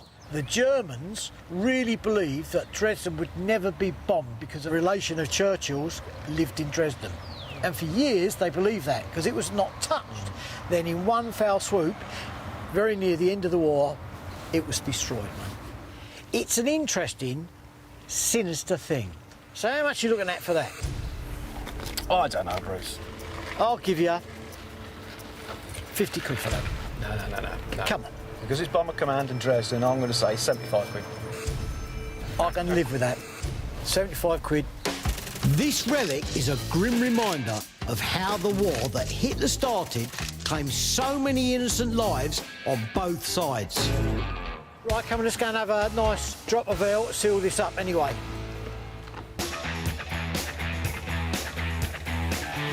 Oh, is Tony in there? Tony. All right, mate, listen. Obviously, you met all the guys before. I haven't told anything about this. I'm sending my bomber relics to my client, Andrew, and arranged a history lesson for me and the boys. We've all seen the archive of bombing raids and their effect on London, Dresden, Tokyo and other cities in World War II. But it's hard to comprehend how destructive these raids were on these iconic cities. Time for some living history. I've gone over the top, as I normally do. I want you to feel what's going on here, right? To see what it really was like to see these explosions and these weapons going off. You all know Tony. Tony's been the man behind all the good stuff we've done with explosions, etc. Ex-military master blaster Tony Lewis is going to drop a £4 incendiary into this shed to show us what it did to Dresden's timber roof buildings. OK, so we've got a wooden shed. That's going to represent a house in Germany. And we're going to drop through a replica of the £4 incendiary bomb. They were setting cluster bombs of 236, and they would carry 12 cluster bombs in a Lancaster Well, 1,000 bomber raid, that's something like 2.5 million of them dropped in one raid, isn't it? Yeah. Incendiaries caused firestorms so fierce that they sucked all of the oxygen out of the air. Thousands of civilians died, not from burning, but from suffocation.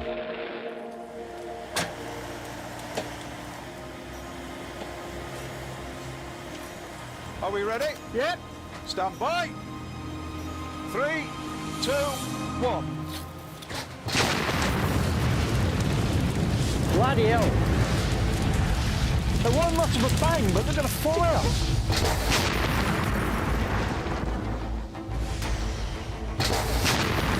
See the magnesium, flashes of magnesium. I've never seen it before. I can feel the heat through here. Look how quickly that's engulfing that. Look. That's an off catch quickly, doesn't it? Mate, that's incredible. Nuremberg was all wood, all wood. That's a fierce fire, that is. After about 25 seconds, the metal core of this bomb is hot enough to liquidise steel and incinerate timber. You think that's just a small shed? You imagine a great big attic and one of them old wooden houses. They're frightening, mate, frightening. Well, that'd be the roof for some house. And that's just one. No, it's gone. That's gone. A street of houses burning like that. Oh, I've got to be honest with you, I know we're reacting to see what it was like. Actually, it's quite terrifying. You imagine thousands of them raining down on a street. You had nowhere to run. These houses were kept catching on fire. It's a horrible thought, mate. I've got to tell you, horrible thought. It's only taken a few minutes to turn the shed into a pile of ash, so it's easy to see how a handful of incendiaries could burn down a whole street. Our dear friend Tony, the explosives expert, has prepared something even bigger to show you. So, follow this way. My neighbours let us dig a hole in his field to bury the equivalent of a 40-pound general-purpose bomb. The Allies dropped about 50,000 40-pounders in World War II, but they don't act like other bombs. These were early war bombs, sort of up to about 1940. When it lands into the ground, it'll bury itself before it explodes. Does that apply to things like bunkers and that, where they're trying to break open bunkers? It wasn't the explosive effect of destroying it, it's the fact that the shock wave collapsed buildings, collapsed viaducts, etc. The Allies found that shock waves of a bomb detonating underground caused greater structural damage than one detonating on the surface. Right, listen, we can't stand here, obviously, so we're going to retreat back there and let Tony get on and do his business, right? This is going to be awesome. 5, 4, 3, 2, 1. There it is. That was all right. I mean, that must have been absolutely terrifying. That's just one. You think how many a bomber could carry? I know. And they're dropping all around you. It'd make a big difference. We all felt that shockwave from something that only weighed 40 pounds, about the size of a small sack of potatoes. I can't even imagine the impact of 20 of those, let alone a 10-ton Grand Slam bomb. But even with a 40-pound bomb, look what it can do. Bomb was designed to deny ground to the enemy, stop them using roads, airfields. You dig a crater like that in the middle of an airfield, you're not going to take any aircraft off. I mean, this does actually bring back dark thoughts to what it must have been like, being under all these things, when they were raining down by their hundreds and all that. Now, the really important part. My good friend, Gordon, who has allowed us to do this, has said we could do it, providing use do the holding. Oh, hang on. No. That wasn't part of the deal. Can we not go for the curry instead? No, listen, that was the deal. So I'll see you back at the farm.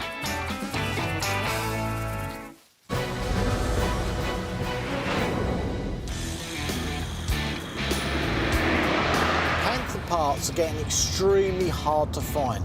They didn't make anywhere near the quantities that the Allies made with Shermans and other tanks. So it's just getting harder and harder. Freddie and I are back in Blighty and still on the trail of a gun site for the Panther. Where exactly are we off to, Bruce? We're going up to see John. John Hussain, good friend of mine. He collects militaria, but his main hobby is fishing. John often goes on fishing trips to remote parts of France. And when he's not fishing, he's snooping round farmers' barns searching for war booty. And he's got a right good eye, he sniffs stuff out. And over the years, he has managed to acquire some incredible stuff. On his last trip, John found what he thinks is a gun sight from a Panther. One of the last items I need to make my pride and joy the real deal star attraction at the museum in Australia. I'm trying not to get too excited. Come on, John! We can't just go straight in there, Bruce. He's a good old friend of mine, come on. Follow me, I know he's got all his stuff. Yeah, look. Hello, Bruce. Hello, mate, all right. How you doing? Now, I've seen what you've got me up for. Can we have a look at it, yeah? Yeah, of course you can, of course you Right. Do you know what it is? I know what it's worth. Now, you know when they say it's what it says on the box? Yeah. It's what it says on the box. Exactly. This is a Panther sight. Oh, God, it's not brand new. It's brand new. It's perfect for what we want. The Panther's main gun could hit a tank from over 1 kilometre away, so it needed a pretty hefty telescopic sight. Nice. Very, very nice. This is perfect for us. This is for the main gunner. It's been said that the Panther had one of the most effective tank guns of World War II. But one of the best guns in the world is no use if you keep missing your targets. Sadly, Germany also had the brilliant camera and lens-making firm Zeiss. So they were able to get this amazing bit of kit, which made the Panther one of the most accurate and deadly tanks of the war. We were losing so many tanks, they actually talked about the German guns in Parliament during the Normandy campaign, because we had nothing to the quality of the Germans. You like it? Yes, I really do. I really, really do. Yeah, the optics are as clear as a bell. Be careful with it. I'm going to put it back in a box before it comes worthless and I'll drop it on the floor. OK. It's in such good condition, it ain't going to come cheap. Hit me with a price. 10 grand. For what? 2 of them? Where's the other one? No, you Listen, got... John, honestly, that's worth 5 grand.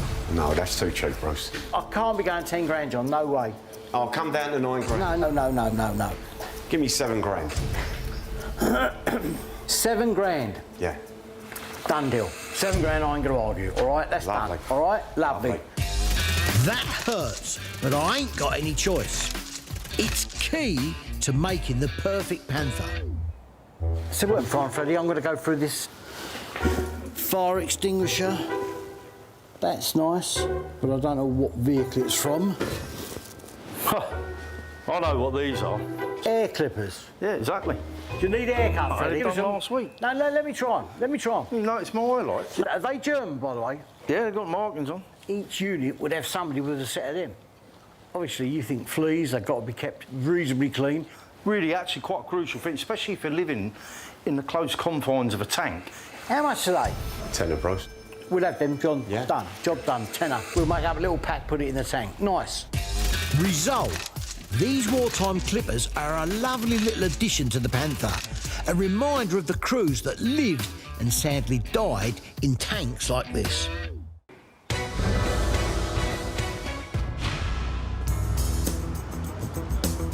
Our next stop is a dealer who specialises in items from wartime London.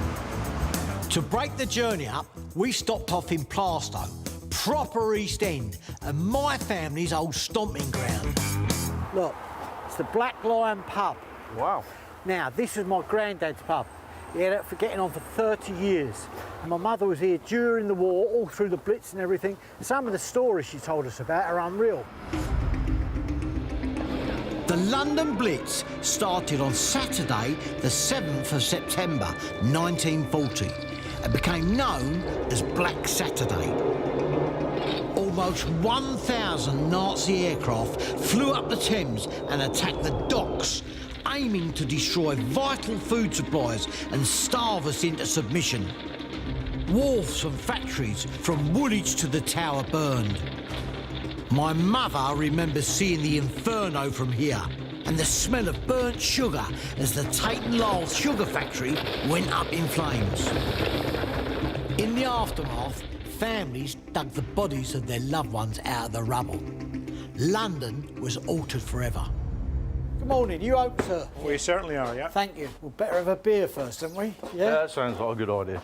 I'm hoping the current landlord, Tom, can tell me a little bit about me granddad's pub during the Blitz. It's lovely to come in here, it really is. You've got lovely photographs and everything on the wall. Have you got a lot of memorabilia from the war? Yeah, I've actually got a couple of pictures of some bomb damage around here. This one in particular, just across the road here, just next to Sweet Street. Right. You can see the front of the pub. You can see a bit of damage to the windows blown out in the pub. Oh. Part of the roof missing, where the bombs just landed here. Now, and that was just... That's just over there. 20, 30 yards away. See them new buildings there? That's that. So you can see they're all... that was all blown up during the war. Well, look how close it is. I know. There was terrible, terrible devastation around here. The stories my mother's told me about this place, it's just incredible. And she come out of here one day with her two brothers after a heavy raid, and as they walked down the street there was a guy in a bath, dead in a tree. Wow. In a bath. You imagine being in the Blitz, you've got everything going the Germans' way at that time. Yeah. And instead of breaking the will of the people, the good old British spirit pulls together and actually hardens their resolve and subsequently go on to win World War II. Very much so.